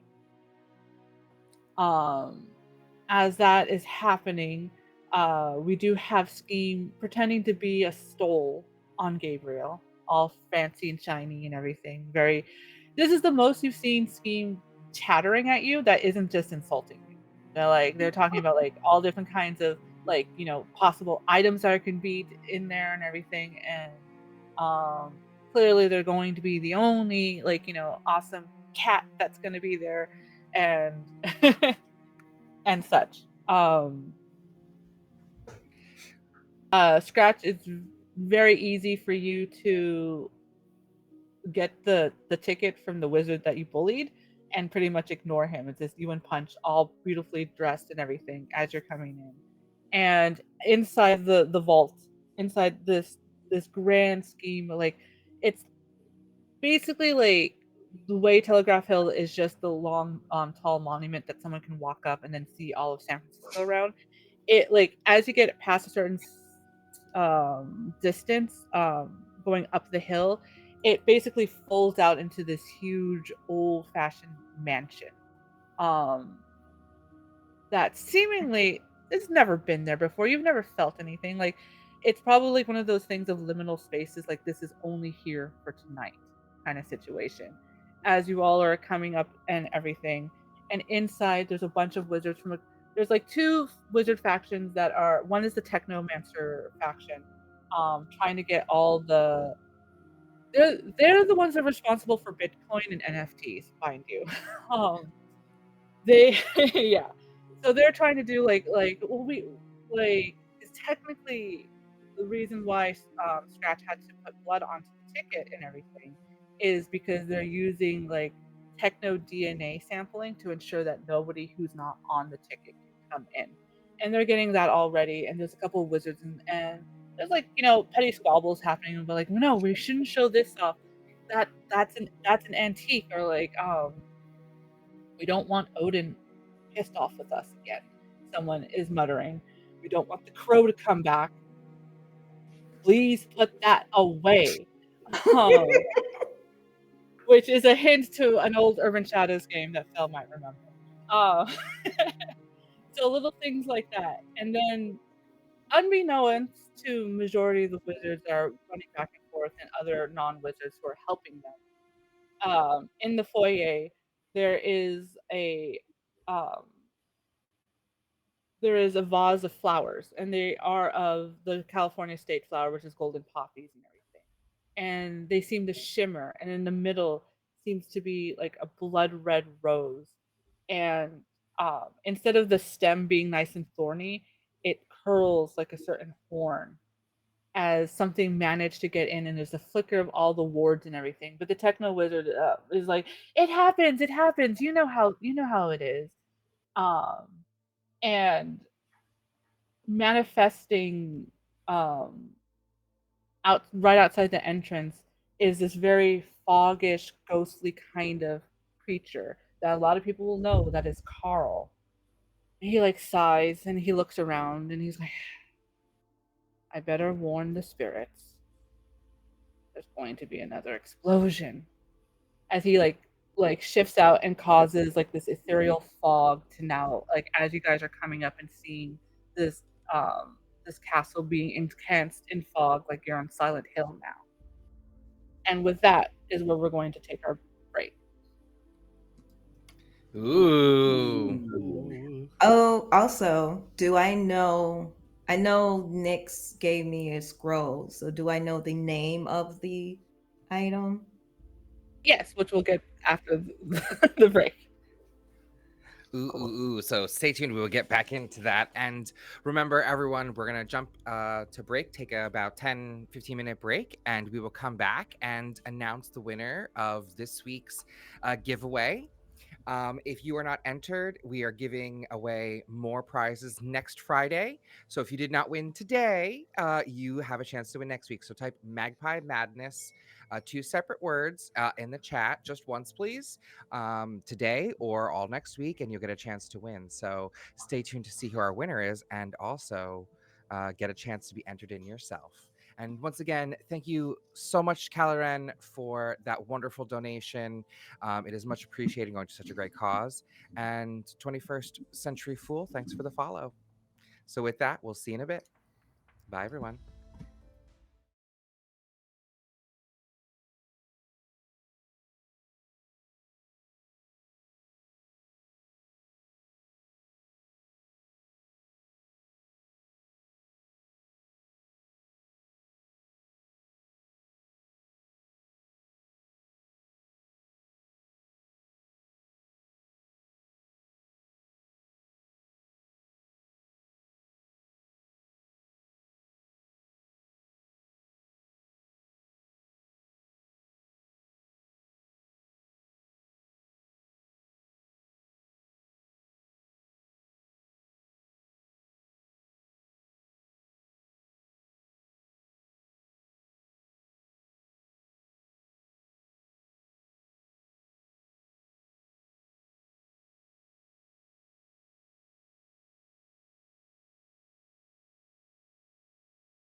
Hello, everybody, and welcome back. I have a few announcements before we jump back into it. First, I would like to announce this week's winner of our Magpie Games giveaway. We pulled Delightfully Divergent. So, Delightfully Divergent, you are this week's winner. Congratulations to you. As we said before, the fays have blessed you, the spirits are looking down on you, or today you rolled a nat 20. So you'll get the choice of Magpie core game of like Root, Avatar, Cartel, Zombie World, Bluebeard's Bride, Masks, and Epilion. So we will get in contact with you on our Discord server and get that game shipped out to you. And Roundish Bag, Mhm. don't you worry. You are captured in the algorithm. We confirmed with the other admins. So check back in next Friday for to see if you've won next week's giveaway, and you will also get a chance to win one of the core books. So again, Delightfully Divergent, congratulations to you. And thank you, Magpie Games, for sponsoring Magpie Madness. And being here and partnering with us as we run these games for our wonderful charity, the Trevor Project. So if you can, please donate. If you cannot, please share the word, send the links. Every dollar counts and it goes to a wonderful cause, helping LGBTQIA youth.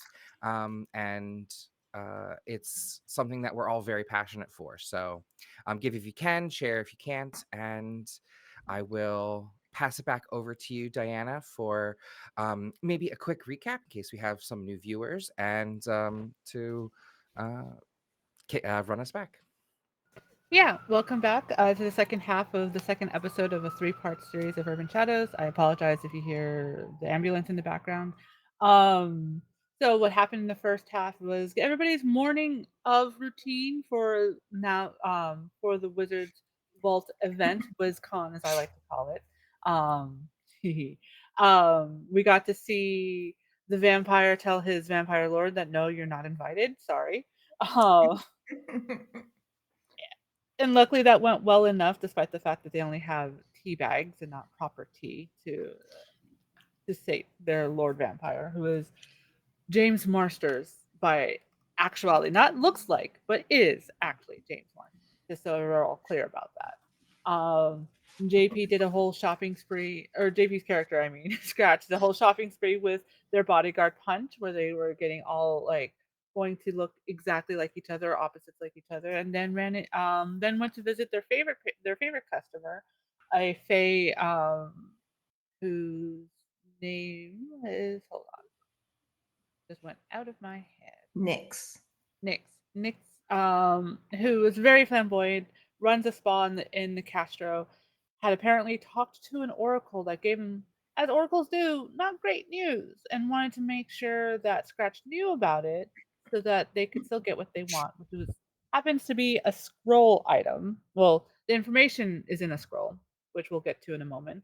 Um, and then Gabriel, our lovely wizard, did a lot of overdramatic preparations and everything, and was inspired to decide to have his plus one be his cat, his talking, irritable cat named Scheme. Meanwhile, having a suspicion of that maybe his ward, Celeste the Ghost, might be planning some supernatural teenage shenanigans. It might not exactly be what he thought it would be, but there's definitely something supernatural and shenanigan happening. Um, and the other thing that has happened is that good old Mark found his best of friend, quote unquote, in the usual place, aka the hospital, up to some ish.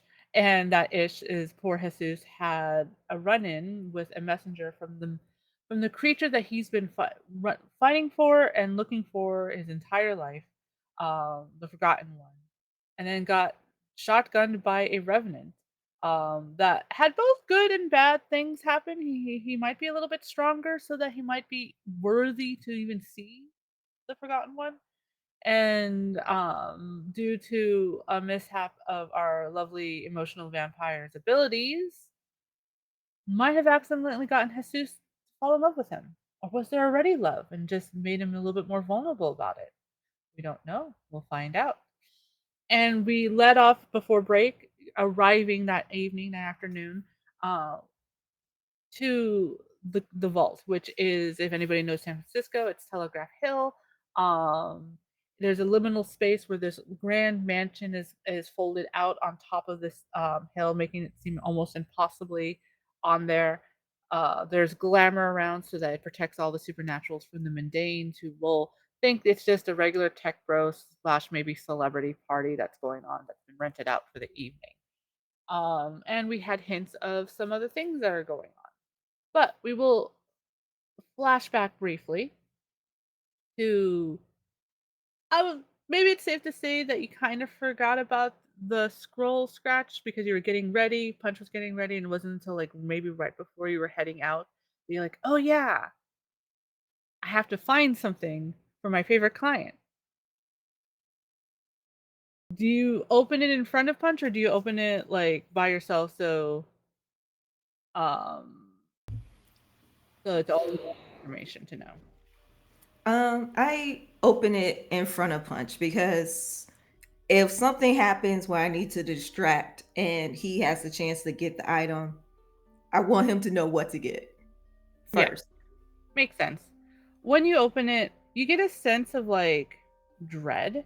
Like this is very familiar to some of the old contracts that you and your sister had to deal with. The bullshit kind of thing where it was, if I remember correctly, it was the bureaucracy of hell, with all the triplicates and all that stuff that you had to deal with, and you're like, nah, this is not worth it. I'm just gonna leave Scheme to do what they do, you know, kind of thing. There's like that kind of dread as you're slowly opening, like as if the act of opening this is that you're lost into another contract. Doesn't mean that is the case, but that's the feeling you get.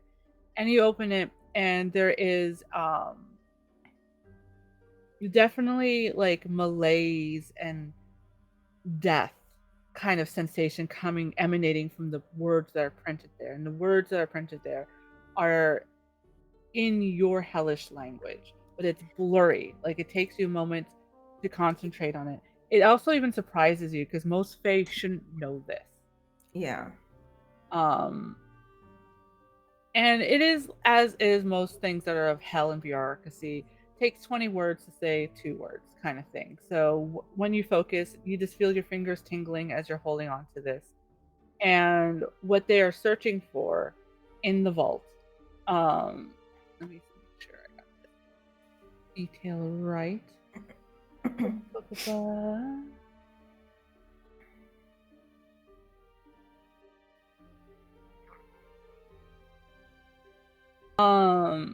Seemingly, as you're parsing like the flowery words and everything, you're kind of confused on why this is such a big deal that it's in this, that you had to do it elsewhere, not among the mundanes.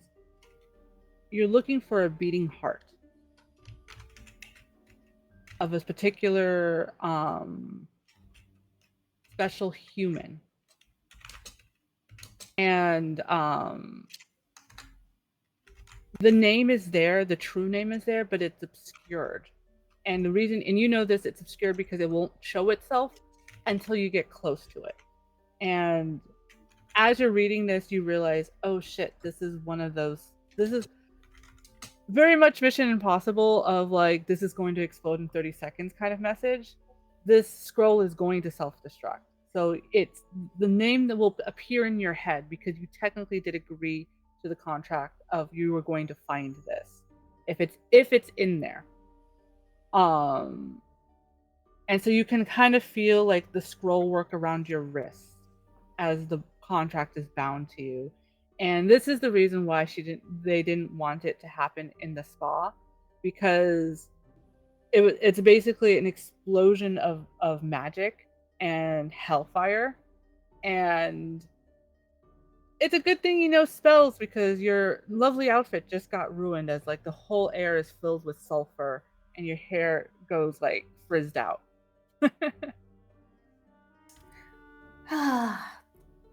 See, this is why I don't right with Hellfire because every time I have to buy Punch, we have to change the whole color scheme now.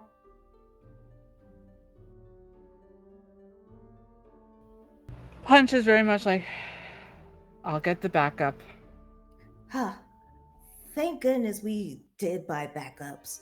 Oh, well, I thought Nick's trusted me a lot more than that, but you know what? They are pretty smart, so it would be right to at least have some assurances. So, Yeah. That poofing sound I heard. Everything okay? yeah, that was the scroll to tell me what I need to get, and it apparently it's a beating heart of a special human, and I won't know the name until I get close to it. So I guess this means, look, if you see any beating hearts, just tell me so I can run over there. I why has I'm to be not. a I'm not good with squishy things. I know. This is why you should Okay. just come. If you see any beating hearts, just come and get me. Ah, why it has to be a particular human, special human? Like there's special humans running all around. Can I just grab one? You know the Fae. They like to be difficult. Yeah, they're very particular. So Well, at least if you do this, you'll probably get a lot more favor. that is true. I hope I don't have to. I hope the beating heart is just there by itself. Actually, get the carving knife just in case. Already on it. And yeah, so we flash forward again to everyone arriving. Um, Gabriel, Scratch, you come upon you together and everything, with Punch being going back into this silent, like I'm a brute kind of mode as they do, but they look nice, they look regal, and you come upon this huge castle and everything. What kind of banter do we get from the two of you as you're approaching with your invitations?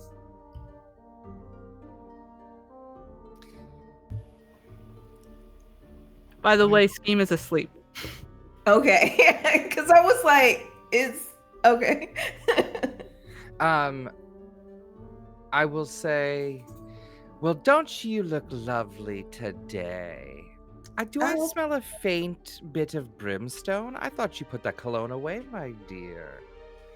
Well, it was a last minute addition. I felt like, what was missing from my whole look? And it was the scent of hellfire. Oh, old-timey vibes. I feel like I you're being a know, little right? nostalgic, are you? Yeah, lately, uh, some things, the way of the old has, you know, brought up some memories. I decided why not put a little bit upon me since, I always want to have a vibe. So I mean, I feel you. I couldn't help myself, and I had to just get into my nines. And you see, he also now pulls out like a what is a monocle? What's the word? Yeah, monocle yeah. one up to his eye, and he like tries to hold it, which he normally doesn't do. But you see, he's wearing Oh. this white, super frilly shirt. It has like golden trim with like golden like rivets. There's like a vest underneath with these like sashes and buckles, and like underneath there's like a book holster on one side, sort of like these like big leather gloves and buckles on, and like a frilly white ascot and like sort of like half cape, and I sort of like do this spin and twirl and put in the monocle. I And figured I'd around bring his Ah, neck is a black cat asleep. yeah. oh, I see you decided to up the drama. I mean, everyone's been telling me to let loose, that I need to be a little bit more fun. I'm pretty close in my studies, and I think that if tonight goes according to plan, I will be able to truly celebrate. So, What's with a little bit of early victory lap? Nothing could go wrong, right? Mhm. Exactly. Nothing could go wrong. I mean, since we're all about the drama, and so like Scratch is wearing kind of like a purple, and it looks like kind of like a velvet material, like catsuit with no without the sleeves. So it just like the material comes around in her neck, and then like it looks like, it is a skirt that with a giant split in the front because she's like the pants. So she kind of like uh unclasps the skirt part and then flips the skirt around upon her shoulders, so now that it's a cape. Ooh, you know I love a versatile garment. I know. I had to get it, and I'm like, guess who I know is going to love this? Gabriel. You know I love an iconic fashion statement. Where's the pageantry? Where's the glamour? See, like this is, although I was a little bit nervous about showing up tonight, I am quite excited to see what people bring to the table today. Right. This is why I'm glad that you're here. Wizards nowadays, they don't bring the drama, the pageantry. I agree. And with the drama, with the pageantry, let's remember to keep an eye on each other's back, all right? You two punch, and I'll give him like a friendly punch. He grunts and goes, "Ow."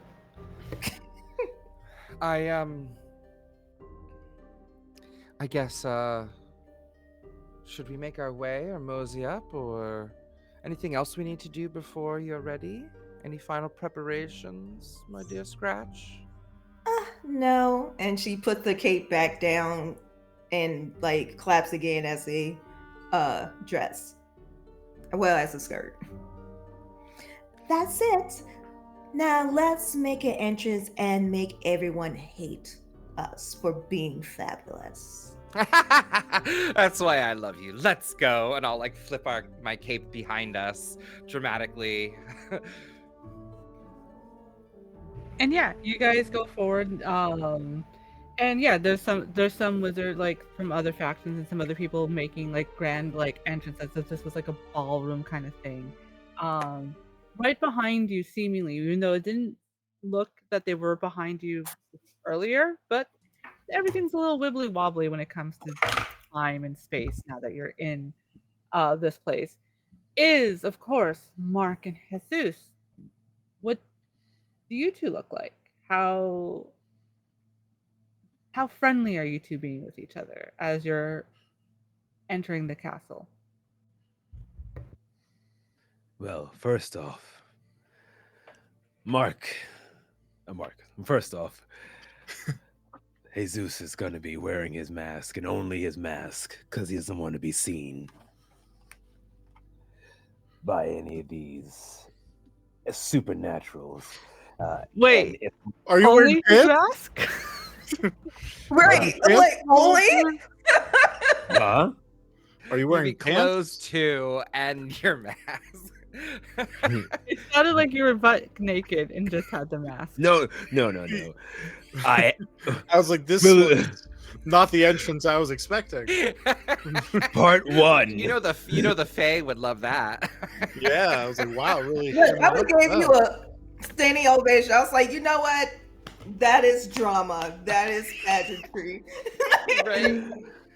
Part one, yes, the mask of my regular mask is gone, as well as I'm wearing a black no sleeve vest and another almost like a cardigan over it of no sleeves. I have complete black pants that are leather and shining and shimmering from the light that shines on. Um, he also has a sword on his back and other types of weapons. He's fully armed to the T, and he has shifty eyes as he looks left and right, inspecting the innards before Mark walks in to make sure that the coast is clear and that he is safe, though he is purposely keeping his distance away from Mark, a little embarrassed from the earlier events. And I'm kind of walking a half a step away. I would say that Mark has a satin suit jacket, black of course, because it never goes out of style, and like a three-piece suit with pinstripe vest. You don't see the two Colt 45s that he is packing.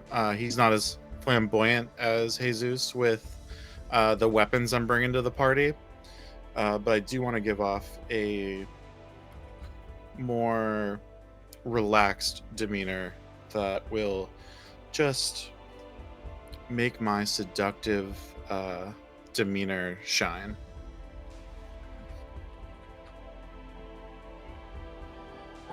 It looks safe enough.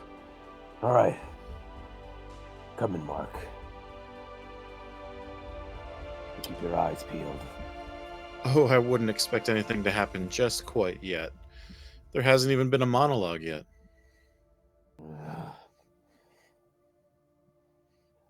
So, this is where I hear all those fancy items and effigies and other types of artifacts are.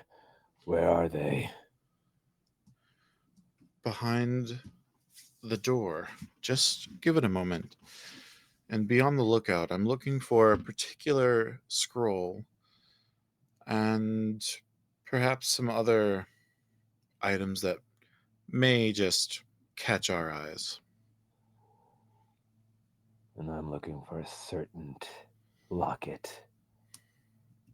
A star with 5 points, each point with a different color gem. You'll notice it when you see it. Just keep your eyes peeled. Okay, a little on the nose, but I will keep my eyes peeled. Also, like I told you before, the Forgotten One. He might be here. Is that the demon, I'm assuming? Yes. And the one who put this wretched mark on my chest. It still Stop. stings. Well, let me give you some professional advice. You're walking stiff. You look like you got shot by a shotgun earlier today. Relax. Pretend like you've been here before, even though none of us haven't. I am relaxed. Don't forget, you're also still in love. Maybe I am, maybe I'm not. You'll never know. I'm going to use my cold-blooded ability to keep my cool by not being a terrifying vampire and kind of using some grace, some vampiric grace, to kind of grab him by the elbow and walk in, making our own entrance smoothly and subtly. Okay, roll for it. And because I have cold-blooded, that means I get to roll with blood instead of spirit. That is much better. That's an 11. Oh yeah, it goes exactly as it is. Everybody sees the two of you, even with the very strange visage of this mask and everything kind of being different from where everybody else is being glamorous. You're there, you offset it so much that everybody's like, oh, like that's just, like this is the Met Gala. Like that's an interesting interpretation. And being okay with Perfect, it. yeah. I thought the theme was death. Exactly. Must you be so Oh my God. close? And yeah, so you guys go through, and again, you seemingly are behind Gabriel and Scratch, and what you see is this grand foyer, because like again, this building, this mansion, this castle is suddenly here, incorporating the Telegraph Hill building to be like one of the parapets and such, and it is They went all out. There is like the floating candles, there's floating food, there is an aura of like magic. It looks like they're trying to outshine the Fae and making it feel mystical and everything. Which is, you can see some Fae grumbling about like like this is just a mere imitation. There is, because of the techno mages, some weird magical laser show that doesn't quite fit as well, but they had to like deal with like the techno mages, because the techno mages are unfortunately a big part of Silicon Valley, them and the Fae. Um, and yeah, there's kind of like a couple of hosts.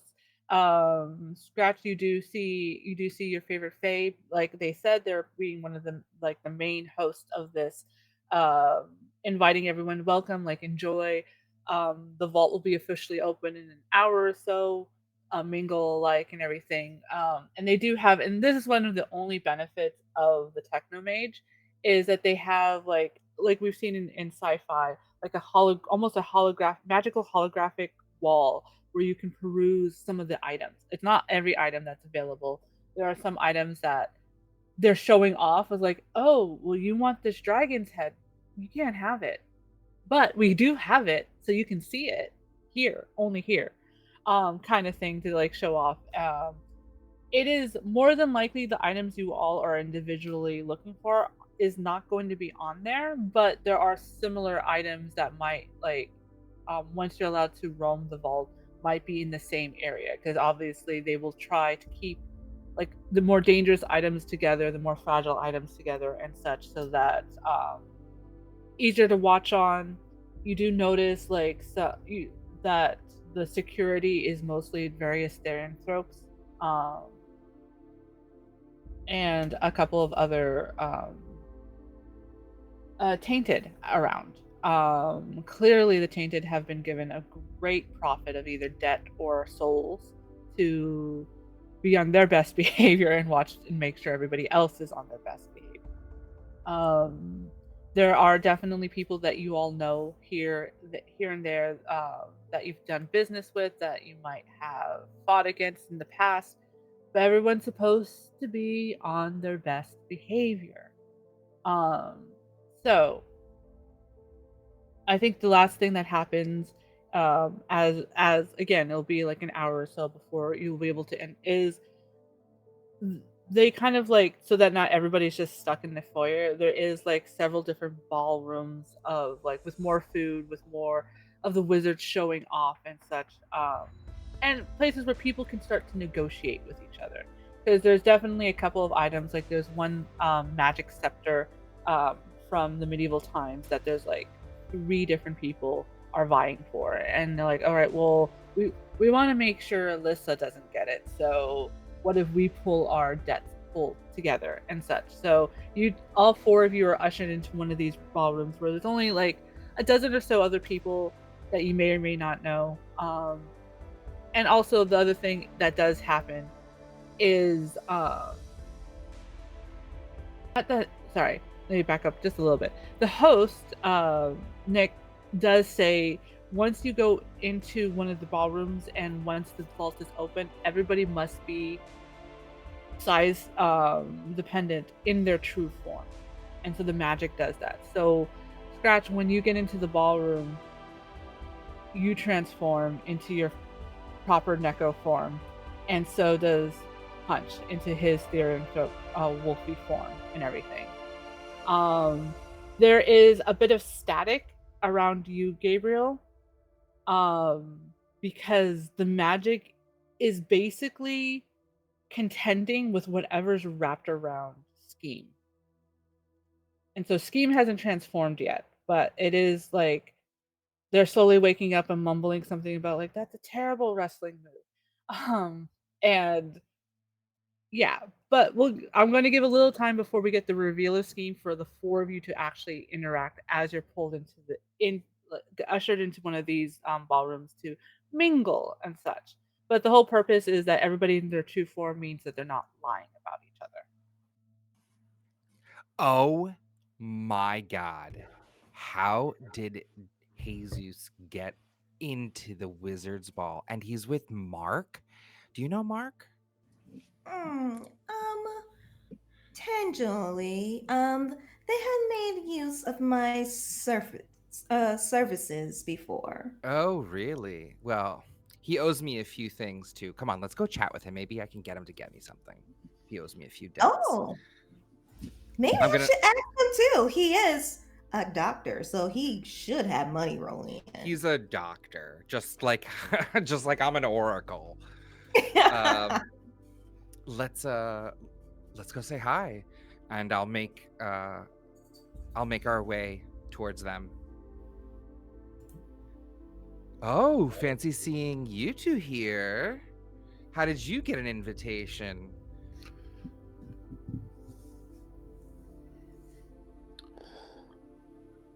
Jesus.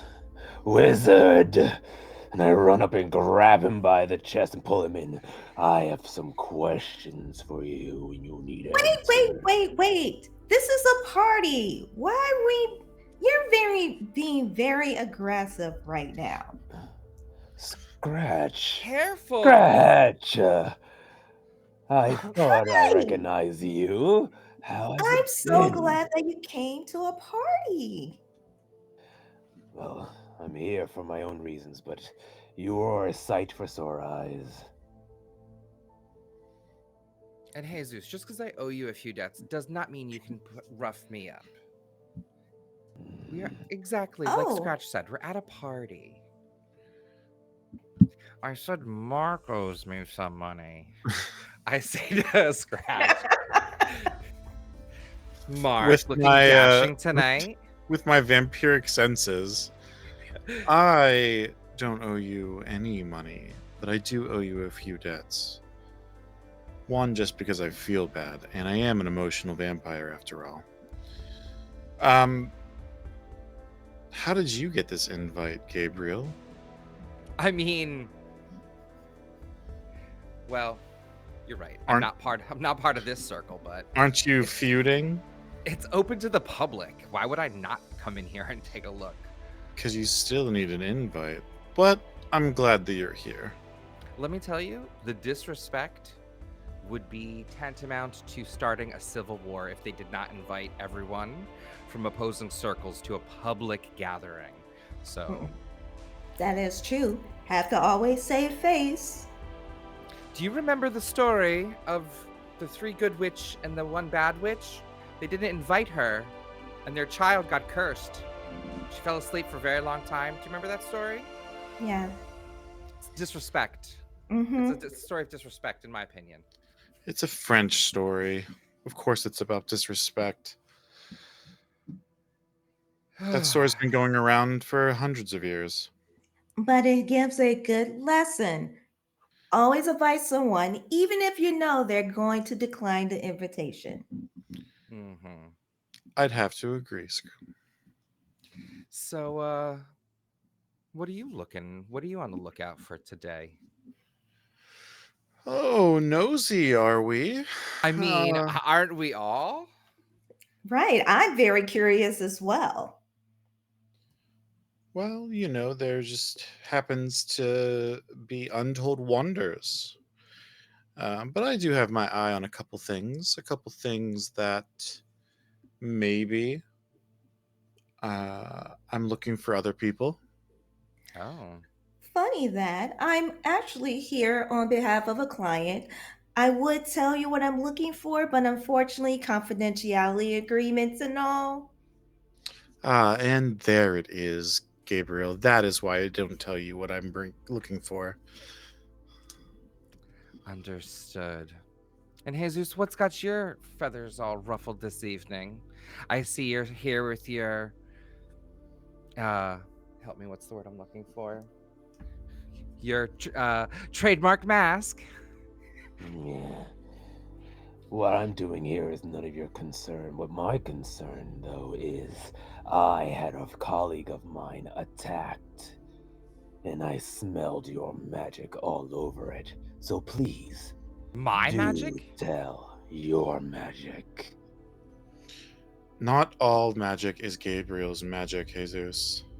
I know that. I've dealt with wizards before, but when I looked at the magical circle, it smelled of yours.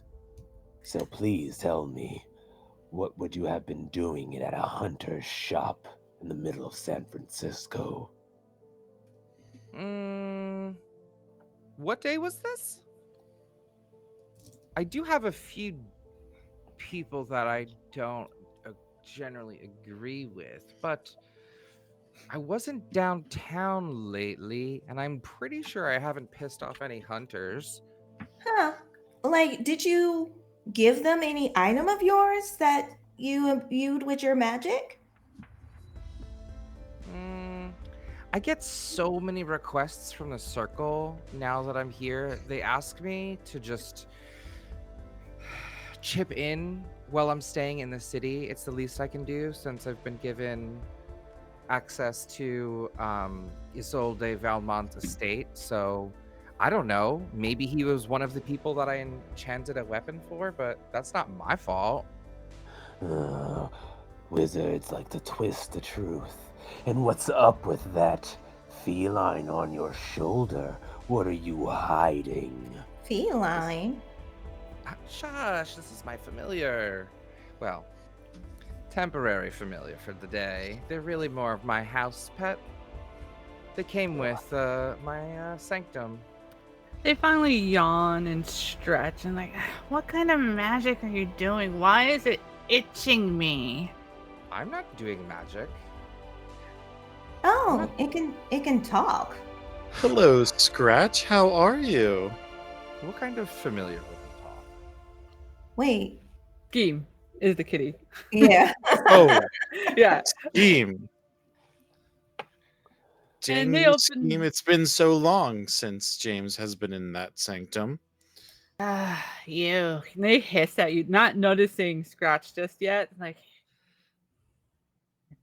you tricked me. I did no such thing. We You all know? make choices. So you just hear Scratch like laughing, like laughing so hard she's holding her stomach.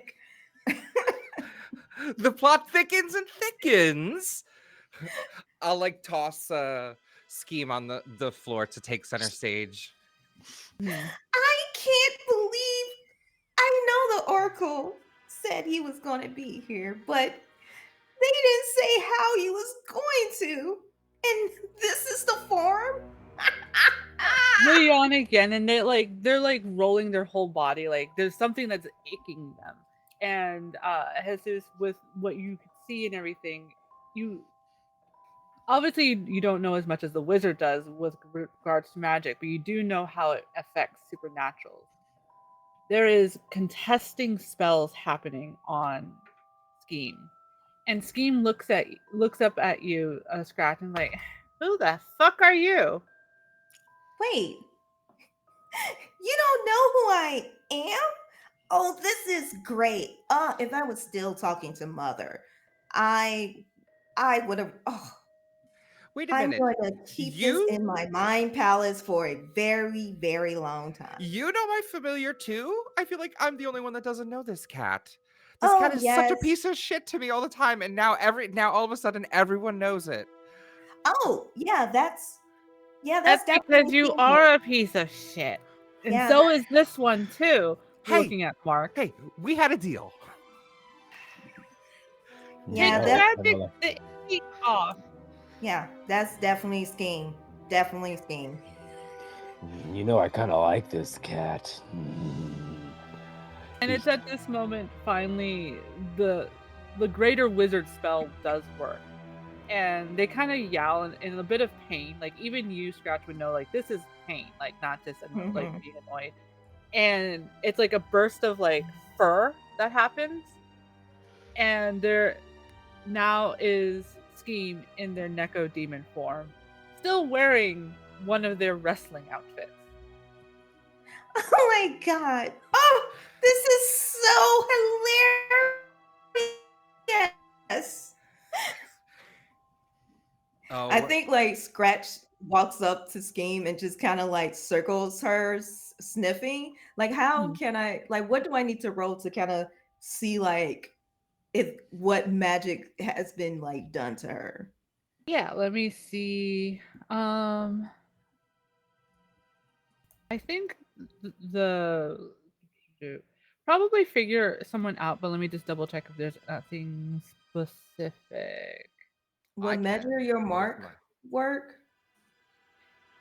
Yeah, so you would roll figure someone out, and if you want to use the questions under measure your mark, if you think those will work better, then for sure. Okay. Where's figure someone? Okay. Yeah, basic move. So you roll with mind. Okay. How much mind do I have? I have 2. 9. Nice. So for figure someone out on a 7 to 9, they can ask one as well. So you get to hit 2. You get to ask 2, but because both you and your sister are in the same circle, you get to ask 3 questions, and they can Okay. only ask 1 to you. So you can use the questions that are on the figure out some out list on top of the one that is under your measure mark. Okay. My first question is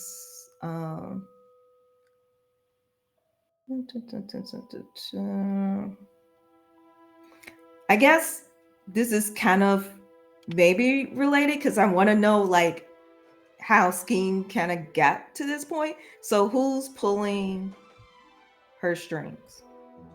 Okay, so technically it is the house that Gabriel lives in is the official thing of that. Okay. Second is how could I put Scheme in my debt? Easy. Find a way to get her out of this contract. um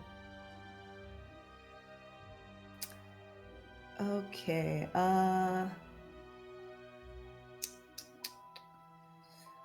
What is Scheme worry is going to happen? Um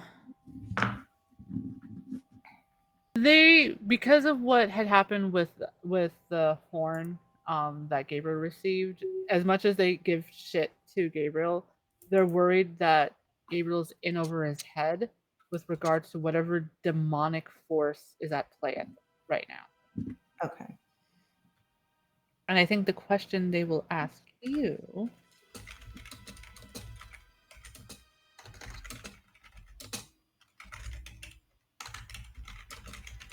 Hmm.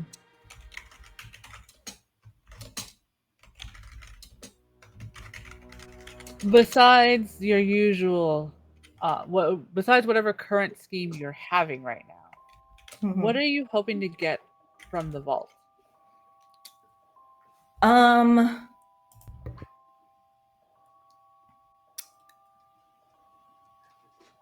do I need to like say an item in particular or something that would give me a certain result?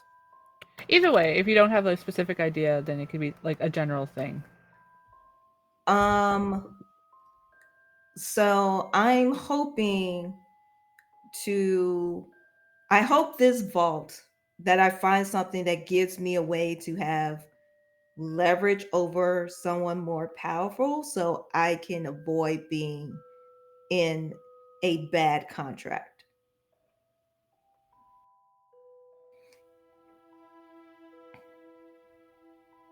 Excellent. I also have a chip in my mouth, so give me a minute.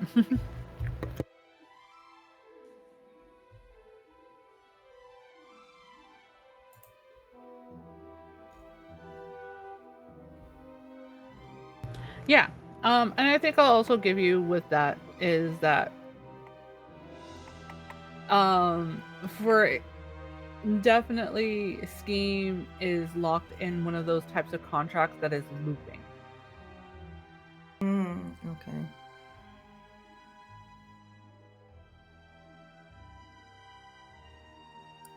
But yeah, that's why she's looking at you with no real recognition. Even Okay. though Gabriel, you will have remembered that she has talked about family members before, but it's always whenever you mention Scratch directly is when that magic would happen. Interesting. I had no idea that this was the family you were referencing. Oh. I don't. Why do you look like me?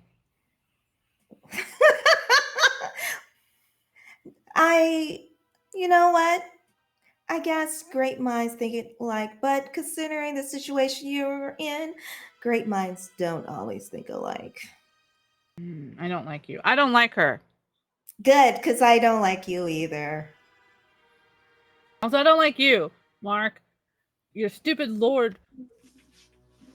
I was supposed to have been out of that contract. Well, do you think I'm exactly ecstatic having James live with me every single day? Good. Maybe you'll finally get that stick out of your ass. Cute. Maybe you'll finally get out of the house. I am out of the house. He promised 48 hours. Oh, and where are you gonna go? I'm not telling you. I'm not stupid.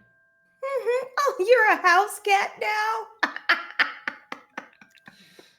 I don't know. Ye- Maybe I could talk to James, help somehow. And then he finally looked down and like, why am I wearing one of my wrestling outfits? Because you're so basic, that's why. I am not basic. And they look at you, Gabriel, and like expecting something, but they don't realize like expecting you to change their outfit for them. They're so used to being a house cat, you know, like Yeah. Well, I mean, I did expect some shenanigans today, but I didn't quite expect this. I am a little taken aback that you are so familiar with so many people. It's a pity that we're already so far in and can't get you something more appropriate for tonight's agenda. I mean, I feel like this is a good representation. She freaking lives in her wrestling outfits. Really? Yeah. Hmm. and then they like start looking at like now that they're in their actual form, they look for their phone and are disappointed they can't find their phones. Like, this should be live streamed right now. Does this mean that you lost all your followers too? Oh my god. It'll make for a great conspiracy theory when I get back. Oh, that makes so much more sense. That when we made the pact, I had the memory of you desiring more followers. I felt like a yearning for like attention. It was pathetic and scary. That They makes glare at mean- you and it's like, at least I have people who like me. And they'll stomp off towards where the alcohol is. Okay, so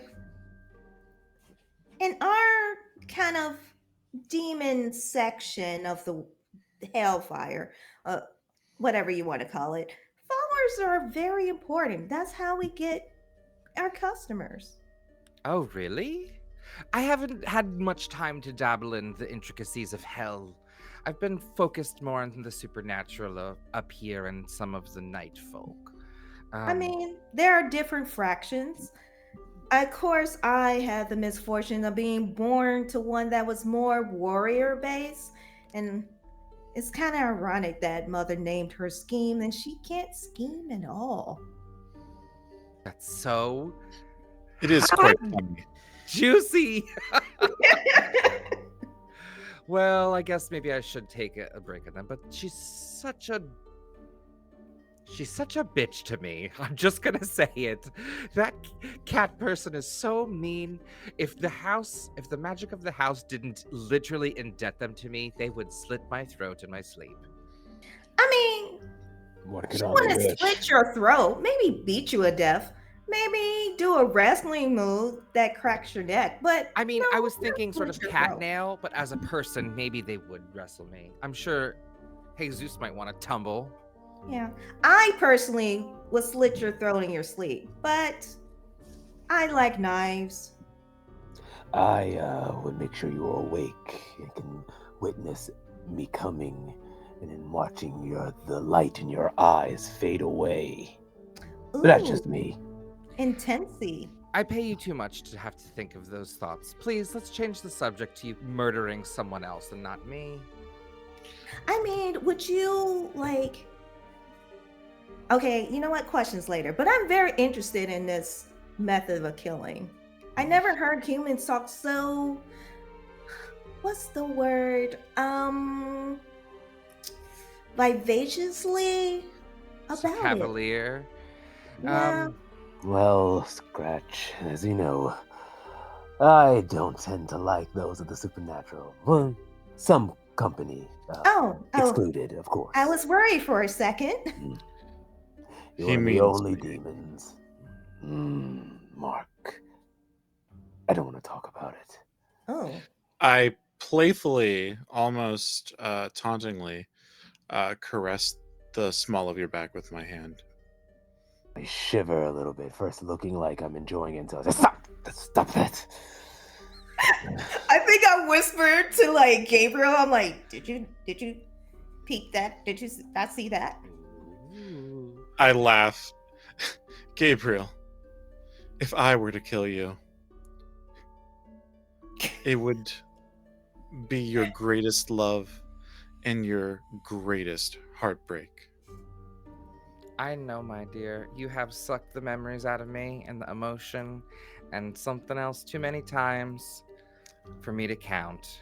And I think you still owe me, so I'm not worried. How's Celeste? She's totally fine. She's totally fine.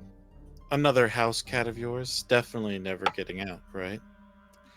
I mean, we'll see. There is something here she's been yearning for that I'm hoping to procure, so Oh, well, for her, I would be willing to repay all debts. What are you looking for?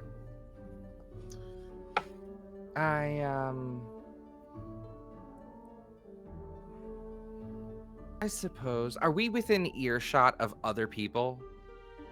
Or are we in a room of ourselves? Like, can I hush? There's technically like a dozen other people, but it's a big enough place where you would be able to tell if someone was actively listening. No one technically is, but there are supernatural creatures that might if they're paying attention to you.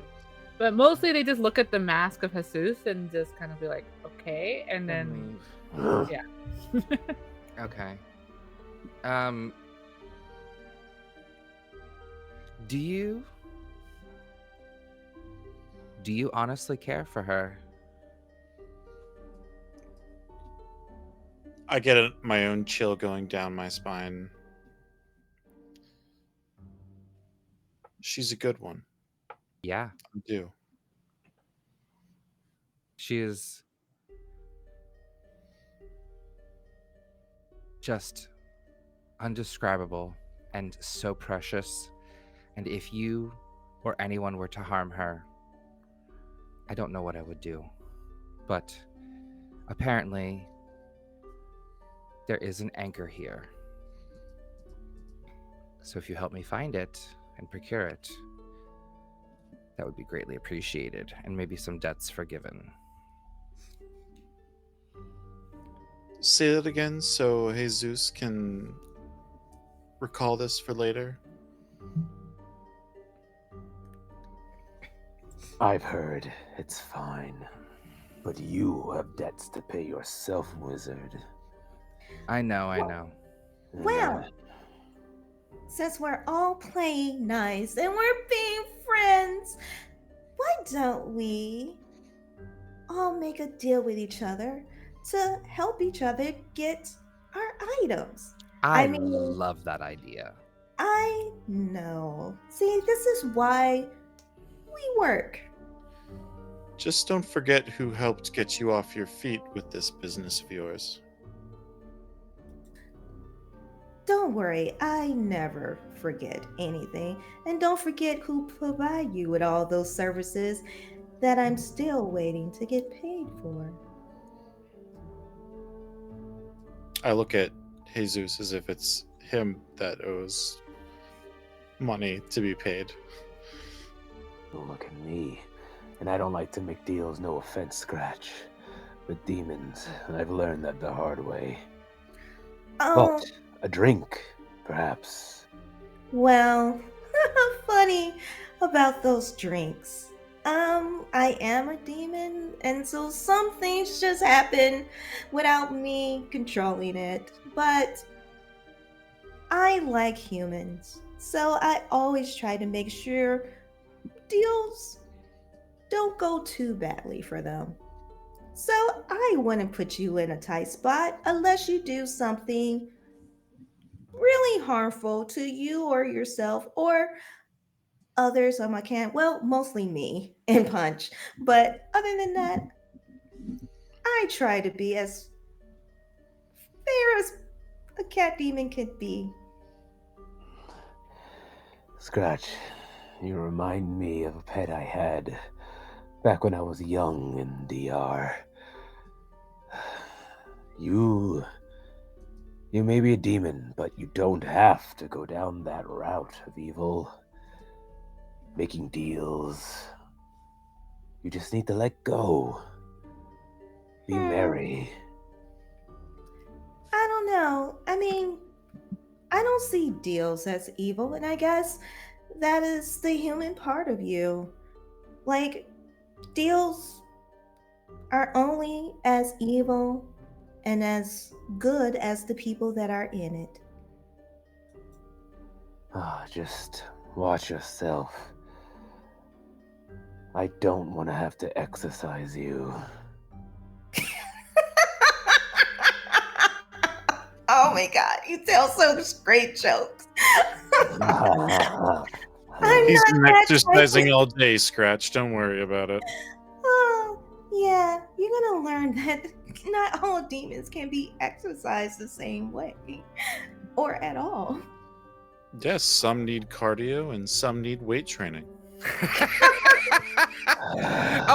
Hold on. I'll be right back. I see my. How about we go in and see the rest of these items? Oh, shall we? yes. And let's try So, to get it. Oh, go real ahead. quick, because I forgot. Omar and Zek, you both get to mark circles because you both did intimacy moves with each other. So, Okay.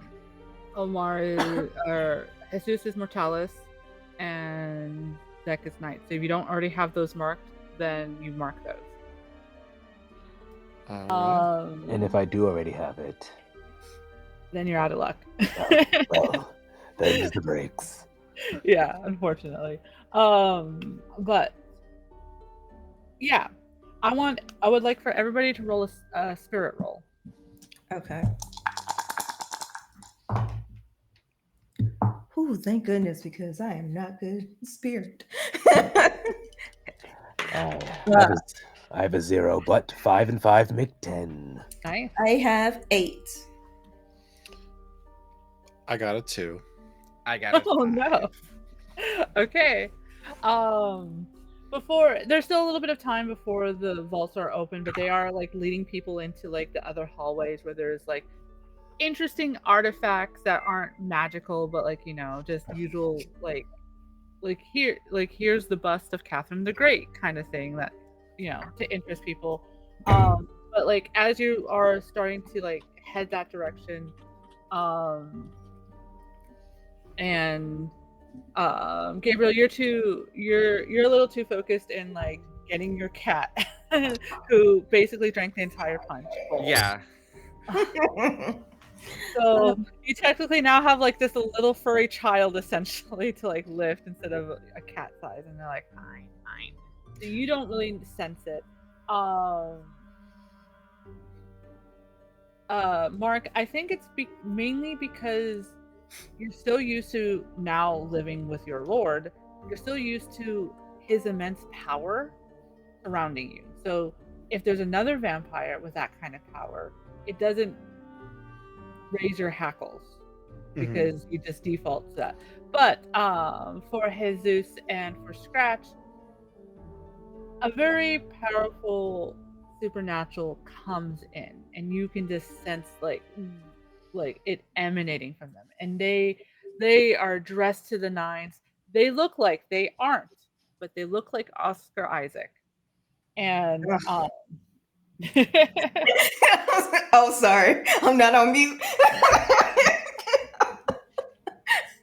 They look like Oscar Isaac. They are, and all. I won't have you all roll for this because you've been in the city long enough. They are a very well-known vampire of the city called Heskel. They are a blood vampire, and they can be very dangerous. They do love their humans, but only very specific humans. Jesus, you haven't had a chance to find any proof that Heskel has done any direct harm beyond obviously being a blood vampire. And he comes into the room and he surveys everybody, and some people are like, oh, like if he's here, then there really must be some really interesting things in the vault. But he does set his eyes, and even though Mark doesn't notice it, Jesus, you'll definitely notice. His eyes are on Mark. I would like to watch him closely and use that move. Oh, go ahead. Yeah. I will roll with blood. And yeah, JP, this is someone you like know never ever do a deal with. Like Yeah. this is a vampire you avoid. Like you like for deals and schemes. Like he has always been polite whenever you've encountered him in like at clubs or anything. He's always been polite.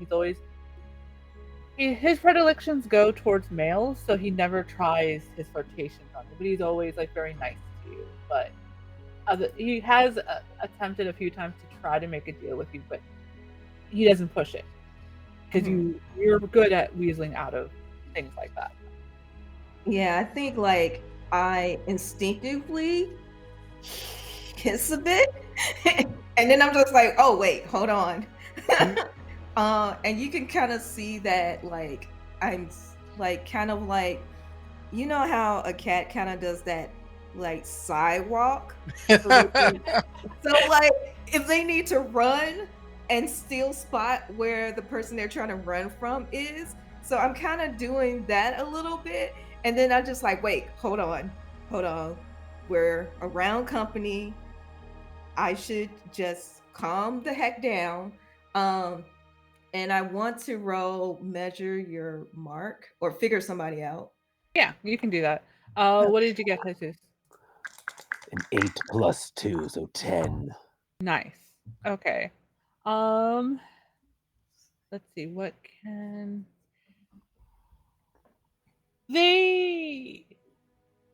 they're not necessarily evil.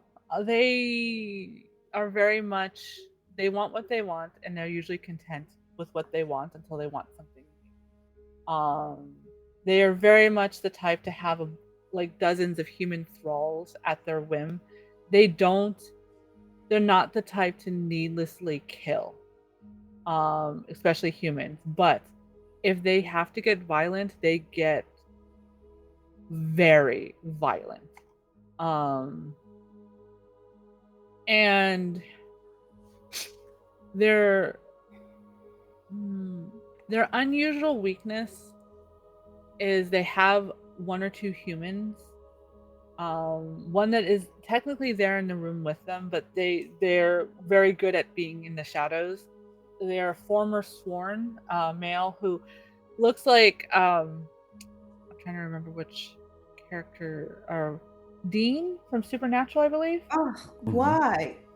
Why? Nice. Yeah. Are you trying to kill me off?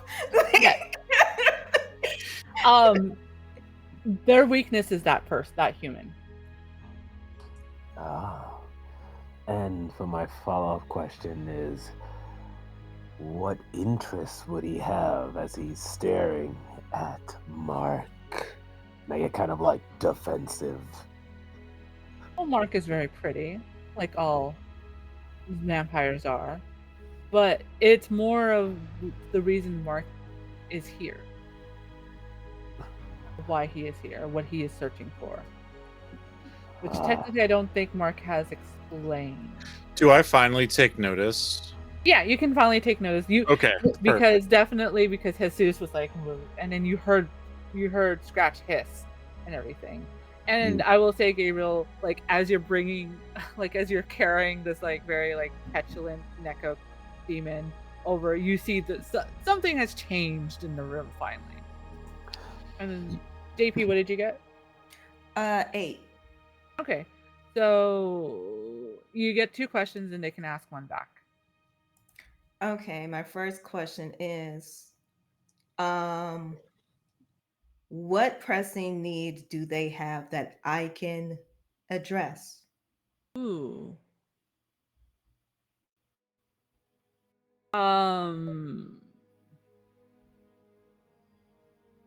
Technically, which one do I want to give you? Technically, if you promise the services of your bodyguard's protection to their human, would be 1. Okay. Because that's a more guarantee than the other would be. Okay. And my second question is,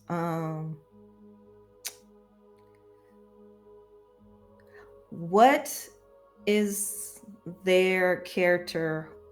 What are they hoping to get from Mark?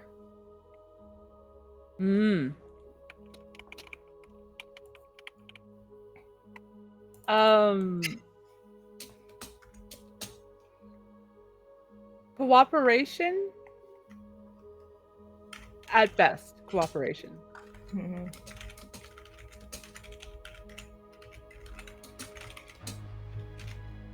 Interesting.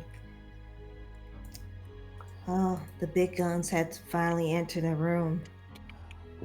You definitely see Jesus step in front of Mark in a kind of protector / maybe jealous fashion, eyeing this new vampire that has entered the room. Damn it, Heskel's here. Okay, so this is probably going to be problematic for us, Jesus. Ugh, he's the one that brought the bad juju. Yes, and he's Yes. probably after the same scroll that I'm after. Do you want me to slay him as I hold back the sword? Wait. Don't. We're not with you if you're gonna do that. Nope. Yeah. Like this, he is very, very powerful, even among blood vampires.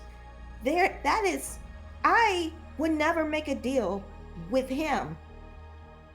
Way I've too slain risky. worse. I've slain worse. But fine, I'll play nice for now. Oh, Jesus. Oh.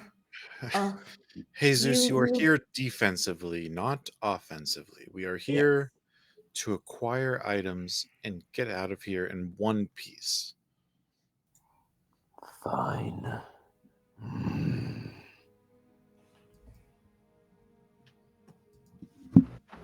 And Heskel, like as you guys are trying to leave, Heskel does call out, Mark, how good to see you here.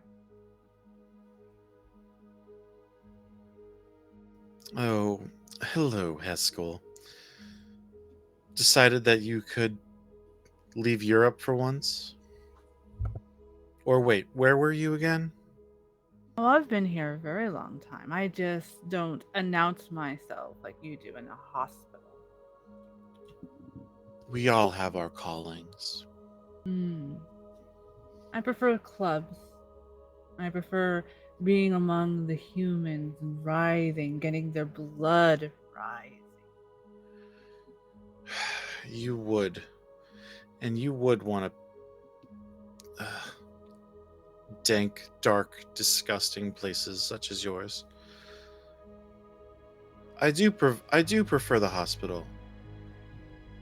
There is more light, but there's more emotion. More feelings that are real. And I don't think that's something you ever understand. Oh, I understand very well.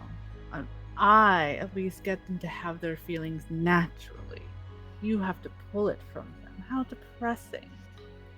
Oh. Have you ever had anyone fall in love with you because they wanted to and not because they had to.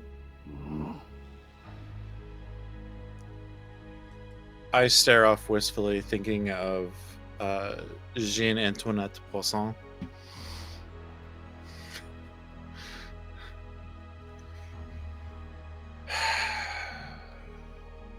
Not in a long time.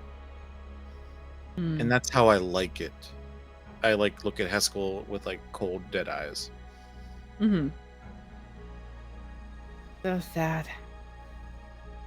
And he finally looks at the others and nods at Scratch. Again, has no bad feelings the fact that you refuse to work with him. He thinks eventually maybe that'll change. Well, Has an idea of who Jesus is, but yeah. Oh, go ahead. oh, hello, good lord. I'm surprised your humans are not here with you. Well, I guess it is a bit dangerous for them. Oh, I have my favorite about. Oh, that's good. I'm glad that, you didn't have to come by yourself. It'd probably be awfully boring without a trusted person by your side. Exactly. I saw you brought your favorite trusted person. And he gives a very lascivious grin to Punch. And you can feel Punch just kind of be a little unsteady about it. I instinctively kind of step in front of Punch. I was like, yes, he's always by my side. Only by your side? Not anywhere else? Now, Haskell, we are in front of polite company. Are we? Look, stares exactly at Jesus because of the mask and everything. Well, Do mostly you know how to use those teeth of yours, Jesus? And you're surprised he knows your name. Why, you don't even know who I am. Don't sully my name with your lips, bloodsucker. And he just grins. And he says a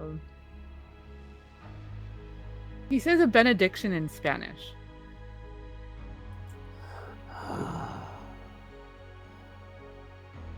How dare you? Now, gentlemen. It's fun to exchange bards every now and then, It is a party. Sometimes you have to up the excitement. But let's remember what we all came here for, to see what's inside the vault. I don't know, Scratch. Exactly. Maybe we should let them at it. I was gonna say, one less person to then bid on the supplies inside. I say fight. That is true, but I don't want my dress to accidentally get blood on it. You know how hard that is to get out once it sets in? I don't want to fight. I just wanted to let you know, Mark. You're not going to find what you want. Neither will you. I always get what I want. Now. Not always. And he just nods. And then he looks at you, Gabriel, and kind of just sneers at you. Who then disappears. It's like wizard. Wait, say that again? It Wizard cut out. I didn't hear teleports you. out. No worries. It was perfect. You just disappeared, out. Ah, Sneer. He just gives it. Of all the people to come tonight. He's definitely after the same scroll as I am. That taunt makes it as concrete as a foundation. So what scroll are you looking for? I believe that's where we left this conversation before we interrupted. Oh, we did. Let's just say I will know it when I see it. And it has to do with vampires. All kinds of vampires. Don't you ever think about anything but vampires? I Of mean, course. you're not the only race out there.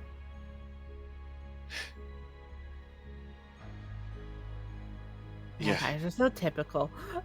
She's just but there's not that crossing her arms many. and being all, yeah. But there's not Uh, that many emotional vampires. Let me tell you, mm, it's pretty lonely out here. well, it's not that many Neko demons out here, but here we are with 2. I'm the superior one. Oh my god, everyone is so funny today. I am just blown away. I had no idea that there were such connections involved. I really can't wait to see how this thickens and thickens, and I wonder when the sigil's going to be lifted off of poor Scheme. Not my problem. Oh my goodness. And you guys are slowly led down the hallway, and again, there's you do actually now see, even though the vaults aren't officially open yet, some ghosts flitter through and everything. They're the type of ghosts that don't necessarily have their mind anymore. They're not nasty though or anything. They just kind of go back and through. It gives you like an eerie feeling. Um, and someone does oh no, actually I think you would know this, Gabriel. Like this is a result of because of how tight this vault was, that when they need to have time. The reason why it's taking this whole hour to do it is because it has to be opened slowly. And these are ghosts, or they're remnants of some of the artifacts that are in there. Um, so it's not surprising that they're eking out a bit. But if there are any malevolent ghosts, in theory there will be wards inside to keep them In check. trapped. Yeah. But there is one ghost. Let me double check this.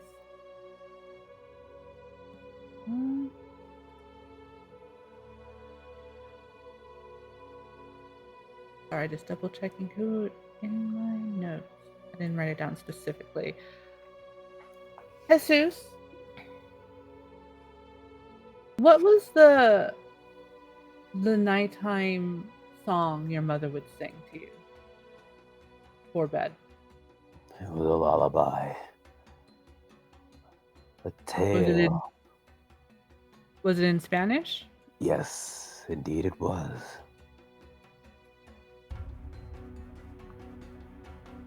A voice you haven't heard since you were a child is humming that song.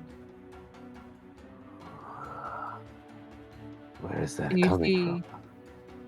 down the hallway to the grand room that they're going to have the very almost too dramatic opening of the vault proper.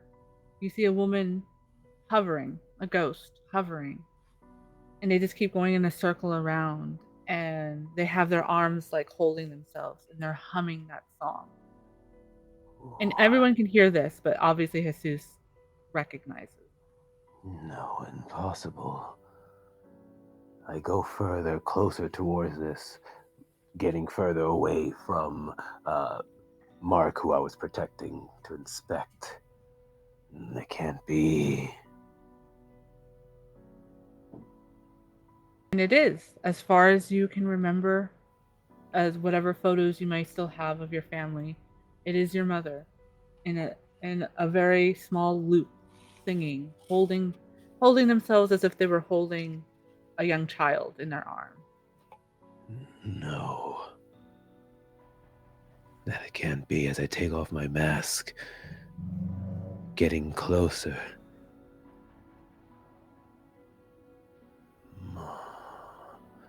Mama. No. And they don't seem to hear you or recognize anybody else. They're just in the corner of this bit of hallway with with a side table and some flowers, and they're just going in a little tiny circle as if they're holding somebody and singing that nighttime song, as if they were holding you and trying to get you back to sleep. Mom, mírame, Mom, mírame. And they go faster, closer, and try to touch this apparition. And your hand goes through, and while this is happening, what is everyone else doing? You all see this, of course. Okay. I'm just looking like, well, what got into Jesus? He must know this ghost. Let's go. We can spare a moment. This is the one that might have shot him. Let's go. I'll walk down the So corridor, as getting you closer. three are approaching, as you three are approaching to like towards Jesus and everything, Gabriel, you are yanked by your robes backwards, and because you're and only for the first like few moments, only Scheme like turns around, like, huh? And when you look behind you, you see a very angry ghost, but this is one that can touch. This is one of the ones that should have been contained. And she has a look.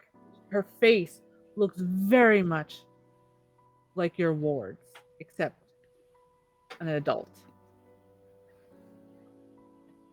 And she's like, you caused our deaths. And her eyes flame, and she flames, and everybody's in this corridor. The room goes cold. And when this spirit gets angry and everything, Jesus, as you're like trying to like touch your mother, and there's a second where your mother turns to almost look at you, and then she disappears because of the emanation of this spirit, this angry spirit. And that's where we're ending it tonight. Oh my God. Why? Right in the gut. Punched right in the gut. No. Tu madre.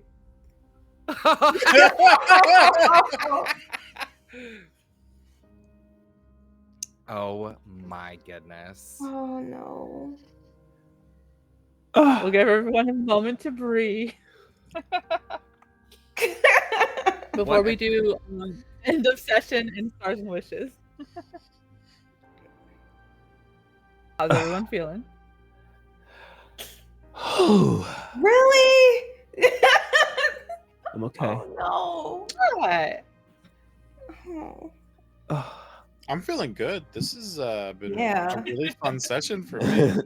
I feel Yeah. great. I love the drama. I love this drama. Oh my. I'm speechless. That's rare. Right. Sorry, what? He said he's speechless. And that's rare. Yeah, good. We may have a Raven of Odin show up next. Oh no. Ooh. All right. End of session. So, again, this is a chance to get a possible level up because you, and as a reminder, it is in the basic moves tab. So, after end of every session, decide if you've grown closer to a circle you've engaged with this session. Increase your score in that circle and decrease your score in a different circle.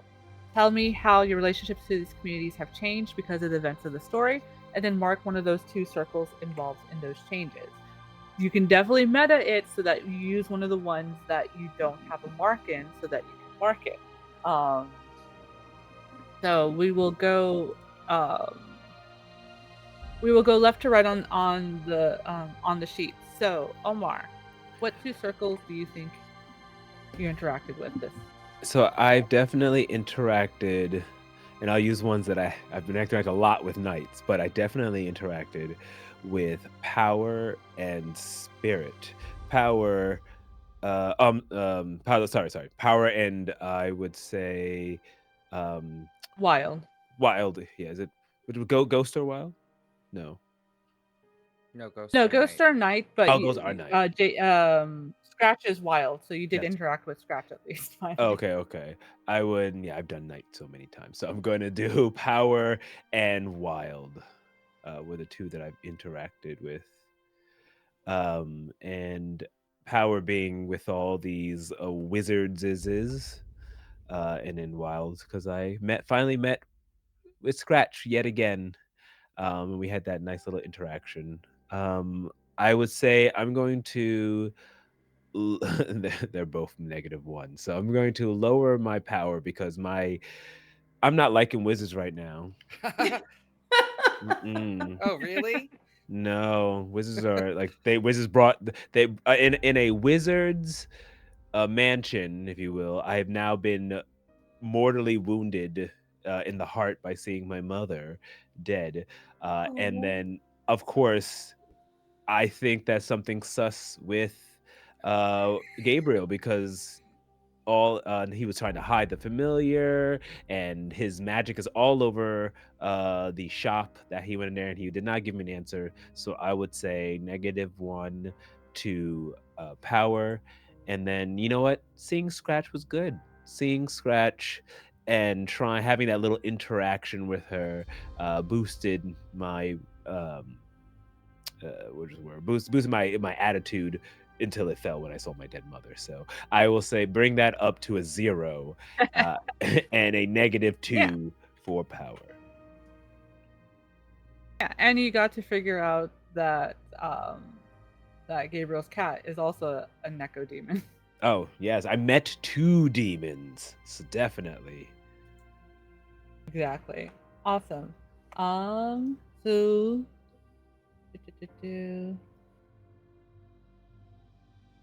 and which of the two are you gonna check off? I'm gonna check off Wild. Okay. Yeah. Excellent. So next up is Gabriel. Which 2 circles do you think you interacted with? Good and bad. So I think that I also was thinking that obviously we're interacting with power. We're now here. We've made our preparations to engage with the wizards. But I also did, um, make a pact with a wild being. So I feel like that could count as well too. Or those are the 2 circles I feel like I interacted with. Mhm. And I would say since I'm making preparations and feel like I'm going into an opposing wizard circle, that would be a reduction in power and a plus in wild. Yeah, I can see that for sure. So brings me to a 0 in power and a 2 to wild. And I already had oh no, I had neither of them checked off. So I will check off, I'll say wild since my wild went up. Yeah. Awesome. Ba, ba, ba, ba. JP. Okay. I feel like wait. So wizards are under power and Mhm. night is like Is all like is vampire, ghosts, okay. lycanthropes. Um, Um Technically, the only mortalist you've spoken with is obviously Jesus. The Fae is wild, okay. and your own sister. Yeah. I feel like the best interactions so far, um, like I feel like in my line of work, I'm always talking to wizards. So like I feel like nothing has improved in that way. Mhm. But I feel like the situation with talking to my sister, because I am tickled pink and like I'm can't wait to dig in more into like why she got bound. So and I feel like I appreciated the conversation with Jesus, and I'm like I always been like kind of okay with humans, but like this like our differing thoughts and respecting each other's thoughts, like how we see things, Mhm. gave me more of a good opinion of humans. So I think Wild and Mortalis would be the 2. Okay. So which one would go up and which one would go down? So Kind of made fun of your sister a lot. yeah. So I think my Mortalis will go up to 0 and my WoW will go down to 1. Awesome. And then you can check off one of those two. Okay. Excellent. And then our resident vamp. Okay. I believe that I had a good interaction with a particular wizard tonight that went pretty well, kind of fortifying some allyship and spilling some tea, getting some of that lore bonded together between all 4 of us. So I think I would increase power to a 0. And I think after having that interaction with Heskel, I would put Knight to -1. Makes sense. Or just to regular Or- 1, like losing Yeah. 2 to 1.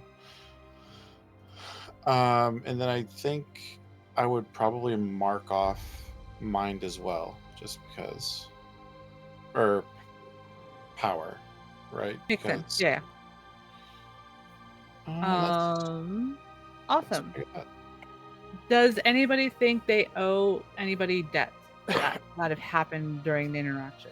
That's the last part of end of session stuff. I would definitely say I owe yet another debt to Mark for healing me up and saving me and possibly becoming a love interest if he wasn't already. So that is 3 Excellent. debts that you can totally cash in anytime you want. I would say, do you think that I am owed a debt by Scheme for allowing her out of the house, considering the way she feels about being bound to the house? Yeah, I'll allow that. I think that makes sense. Especially because you gave her 48 hours and not just, okay, once we get back from the party. Yeah, like tonight's my night, and then tomorrow's your night. Yeah. You know.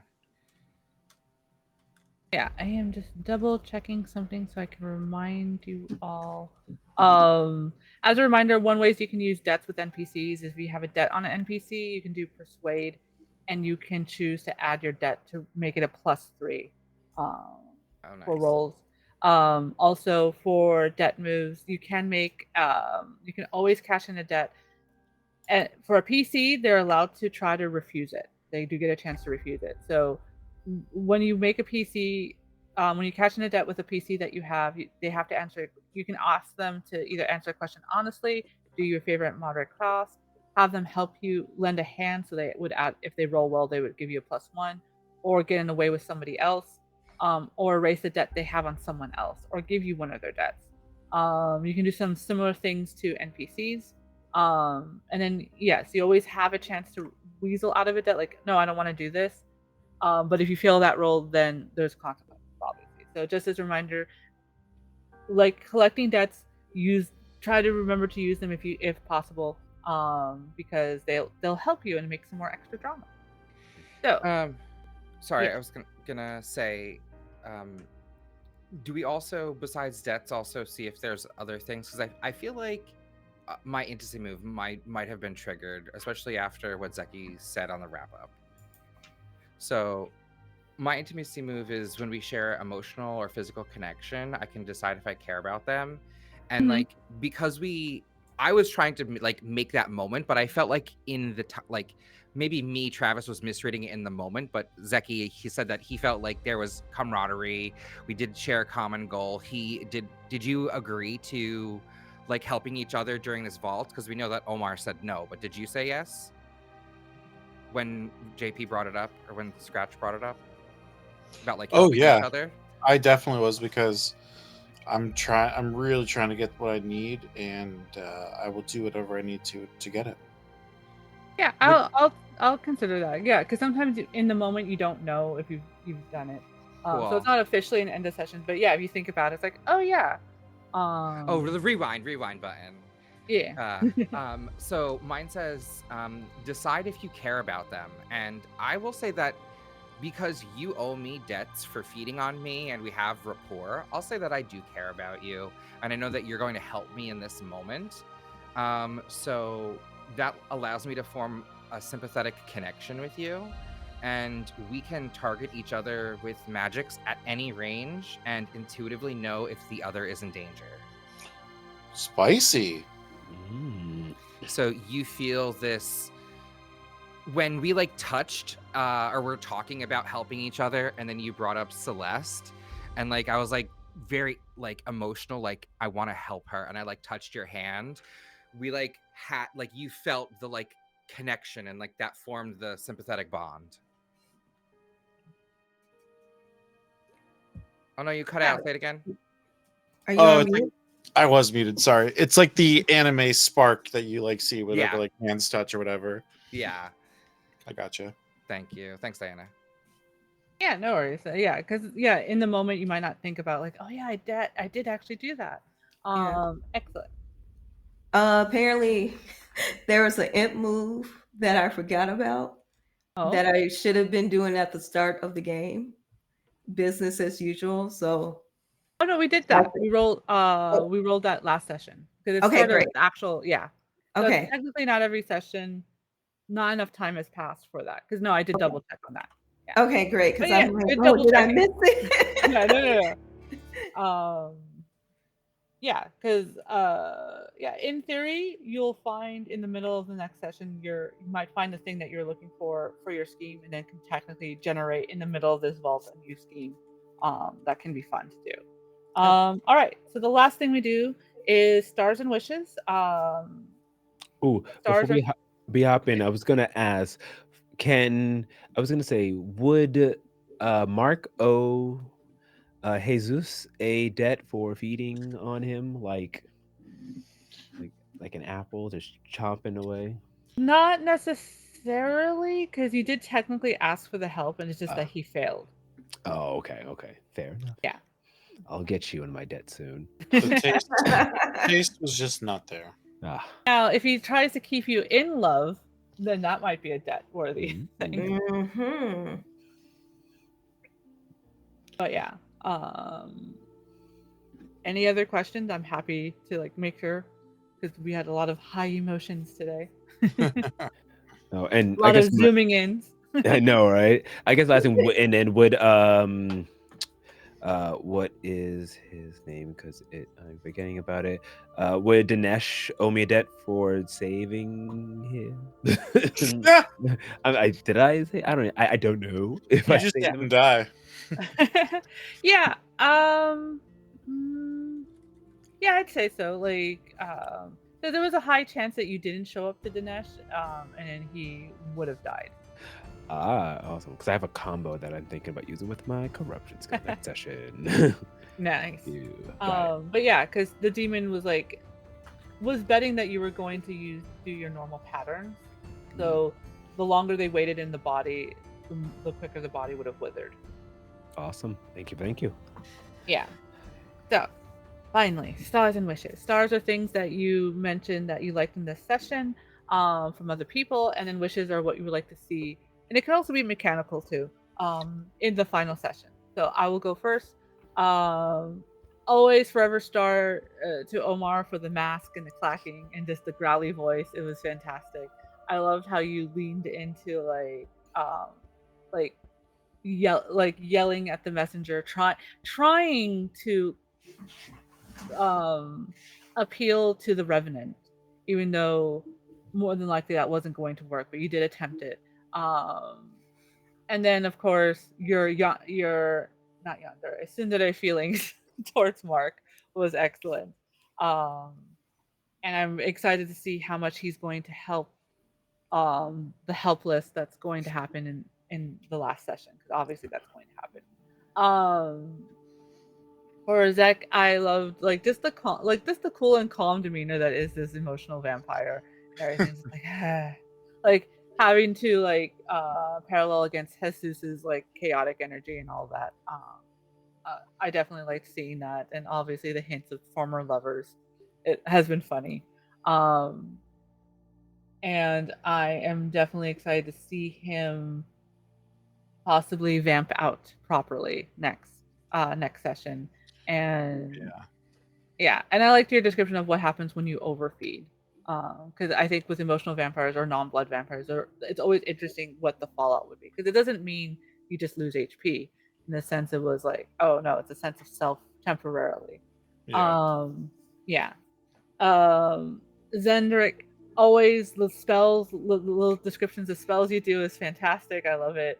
I love how he tried to appeal to his very mean cat. And I was like, come on, you promised. It was like very adorable.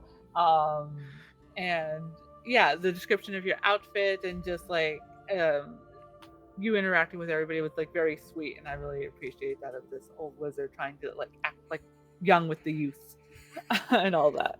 And then JP, obviously we couldn't see it very well, but I love your costume work. They were very cute, very adorable. I was very curious to see how Scratch was going to react. I should have known better that yes, he was just going to be guffawing all over the place and just being pleased that their sisters in this predicament. And I loved that bit and everything.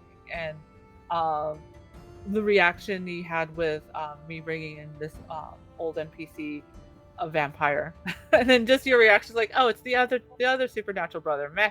Even though that was in our OOC chat, Right. I was like, yeah, I got those two mixed up. Yeah. And yeah, I'm very happy to see how I also love Scheme being protective of Punch. Like, no, mine. But yeah, I'm very excited to see where how Scheme's going to try to get the heart and other items that they promised many of powerful people to get. So yeah, let's go down the list I have here. JP, you get to go first with your stars. Okay, you already mentioned some of the ones that I was gonna say. So Gabriel, I love how nosy he was. He's like, so what are you here for? Because I was like, yes, let's find out what everybody's here for. We here to So, shop.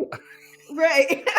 So we can shop. We can all get what we need. I For Jesus, I love the scene when he heard the lullaby and went towards it. It was a little heartbreaking. I was like, no. I thought that was really good scene. Um, and of course, with Mark, the whole interaction with the blood vampire, it was kind of like that. Um, there was like that kind of tinge of like disrespect toward each other, but we're gonna sound nice and cool and calm about it. Thank you. I really am enjoying the interaction between the different types of vampires, and I think it's a cool dynamic. Mm-hmm.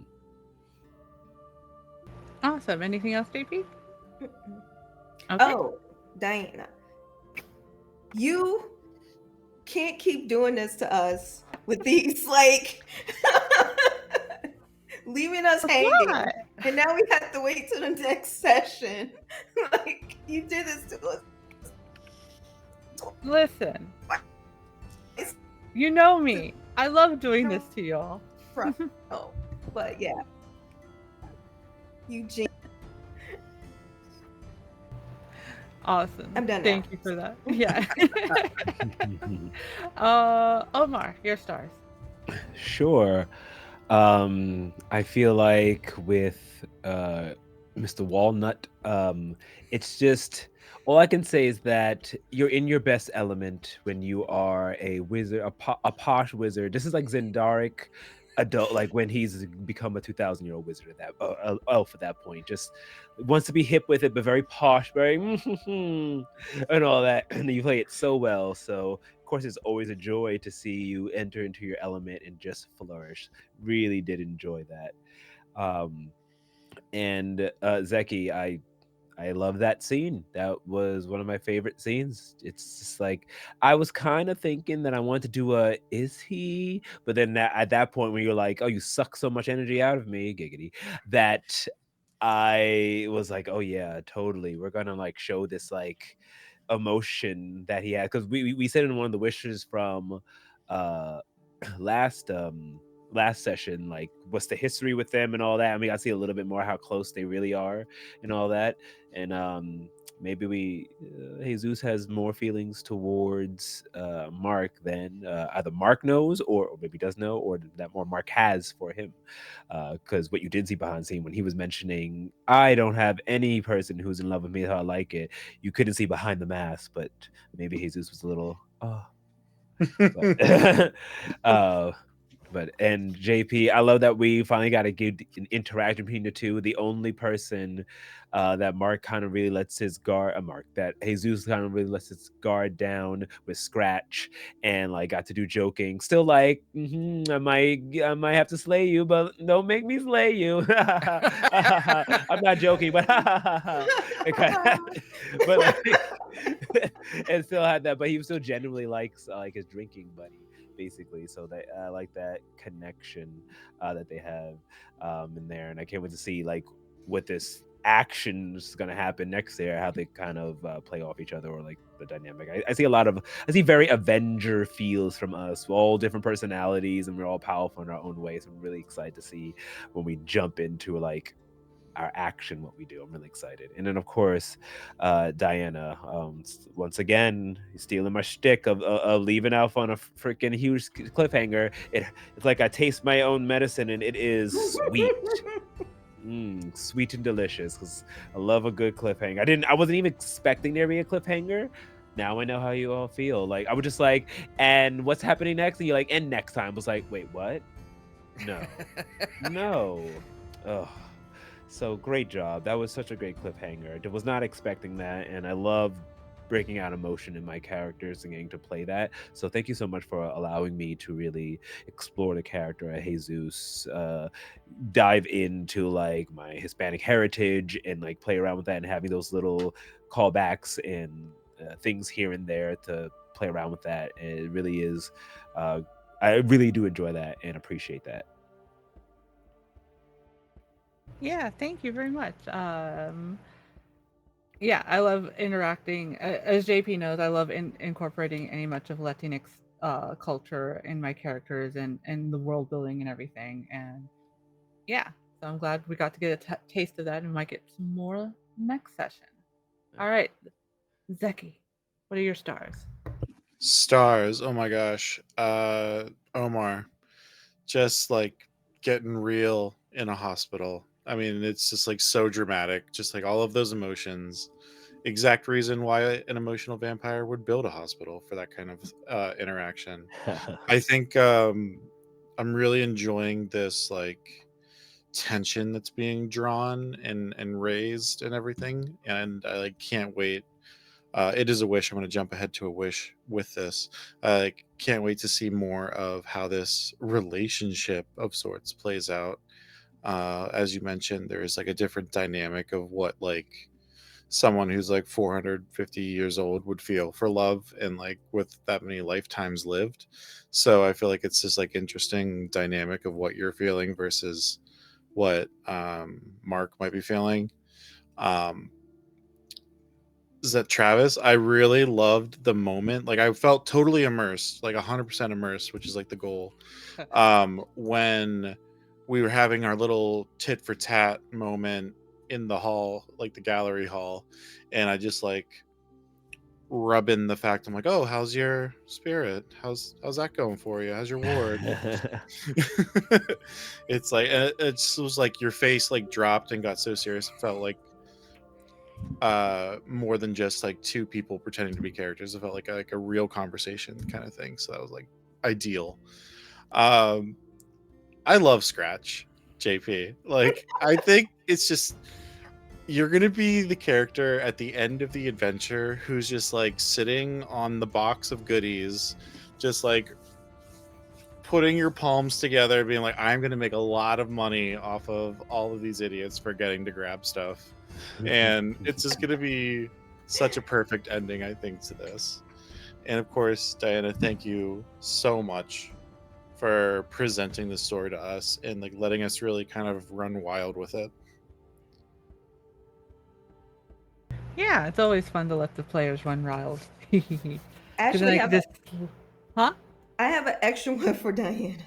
Oh, So, okay, so for those of you who may have seen us on the Reclaimers, like in a different game, I played Scheme. So seeing Diana play Scheme is actually pretty hilarious because I'm just like, oh, those were the type of decisions I would make. So kudos to that.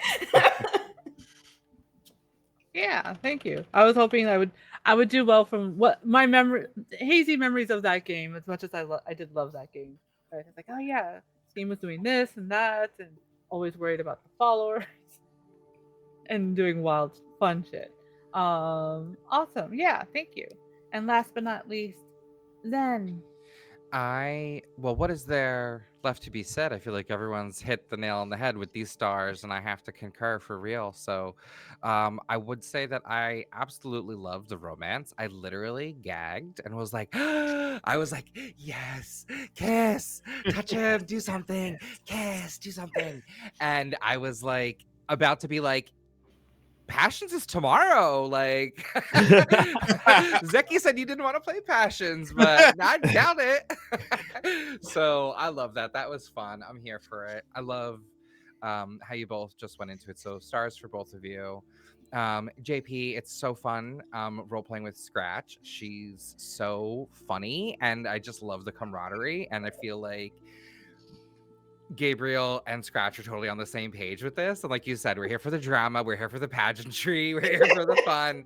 And like now we have a human beater and a vampire on our side to help, make a mosh pit of this event. So I feel like I just love the fun that we're getting into, and literally being gagged about having Scheme be your family, be your sister, not only not being a cat, because like Gabriel is 100% in the dark, so he's literally like the question mark meme, you know what I mean? He's like the what, like he's totally in the dark about this. So that was really funny, sort of role playing through that out. And again, Diana, cliffhangers just so delicious, fantastic. Like usually, like I love the cliffhangers too. Omar is super good at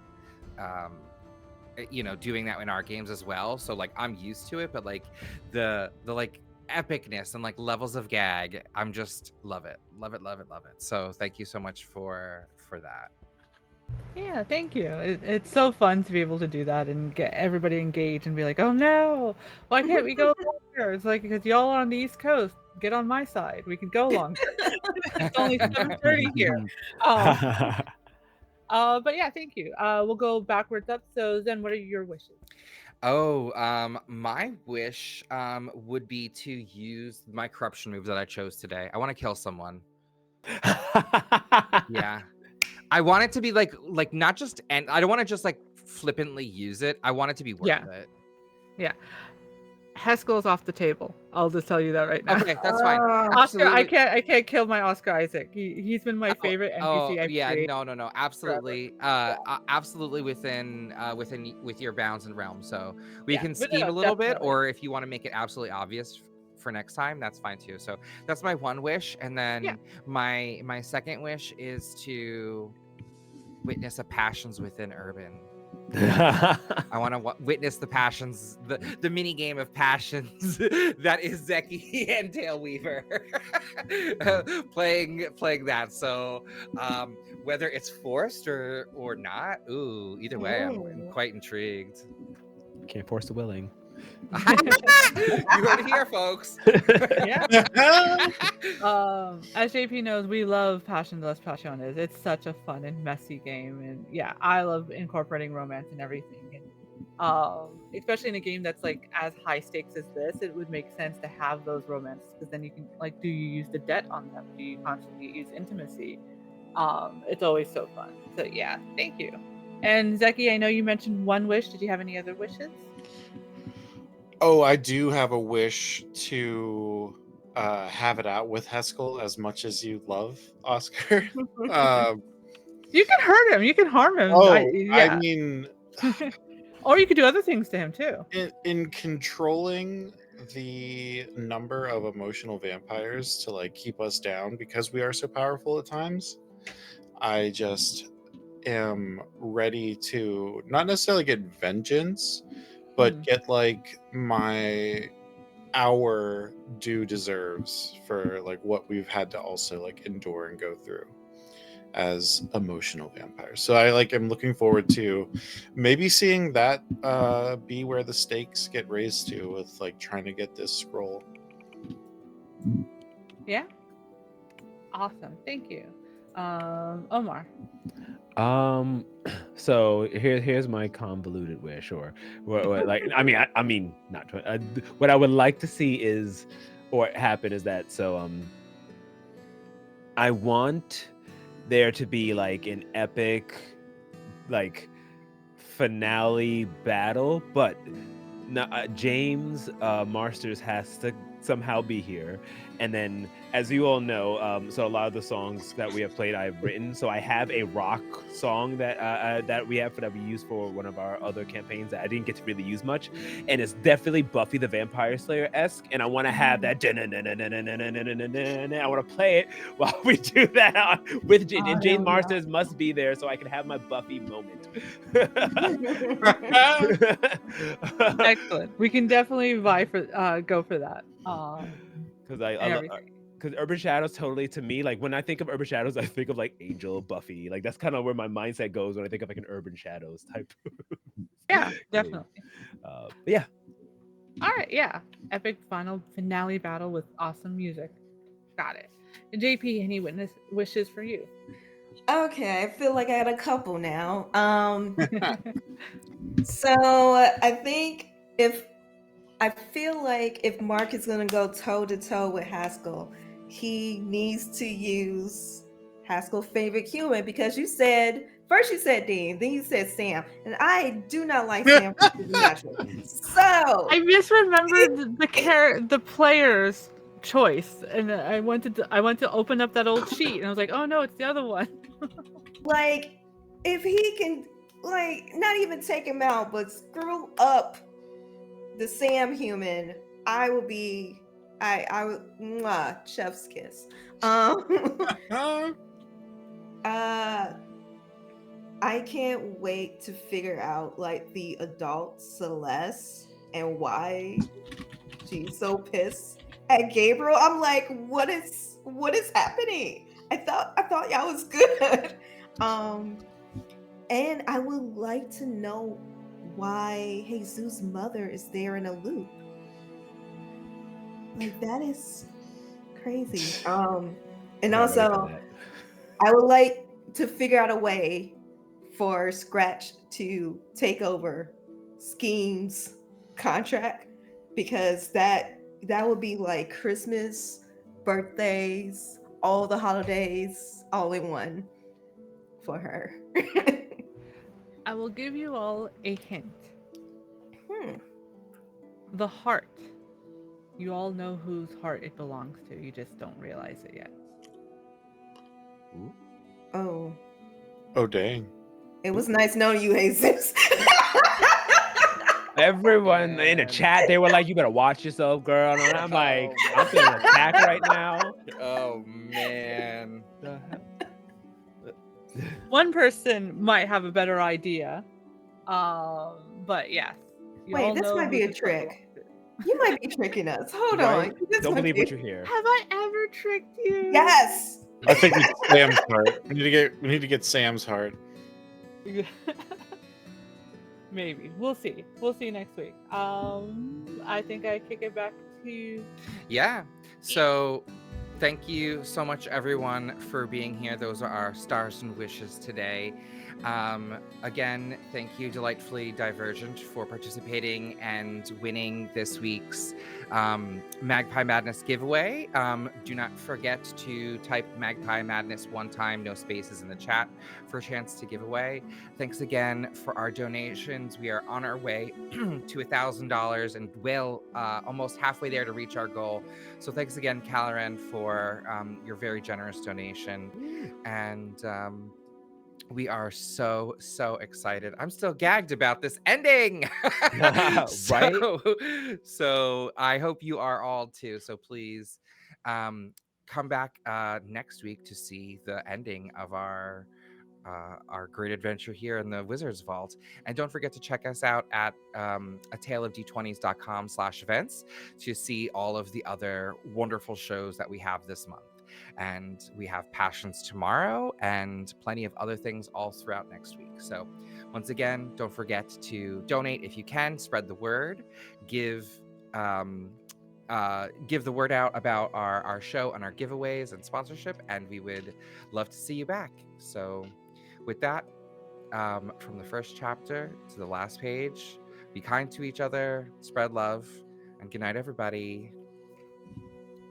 Bye bye. Bye.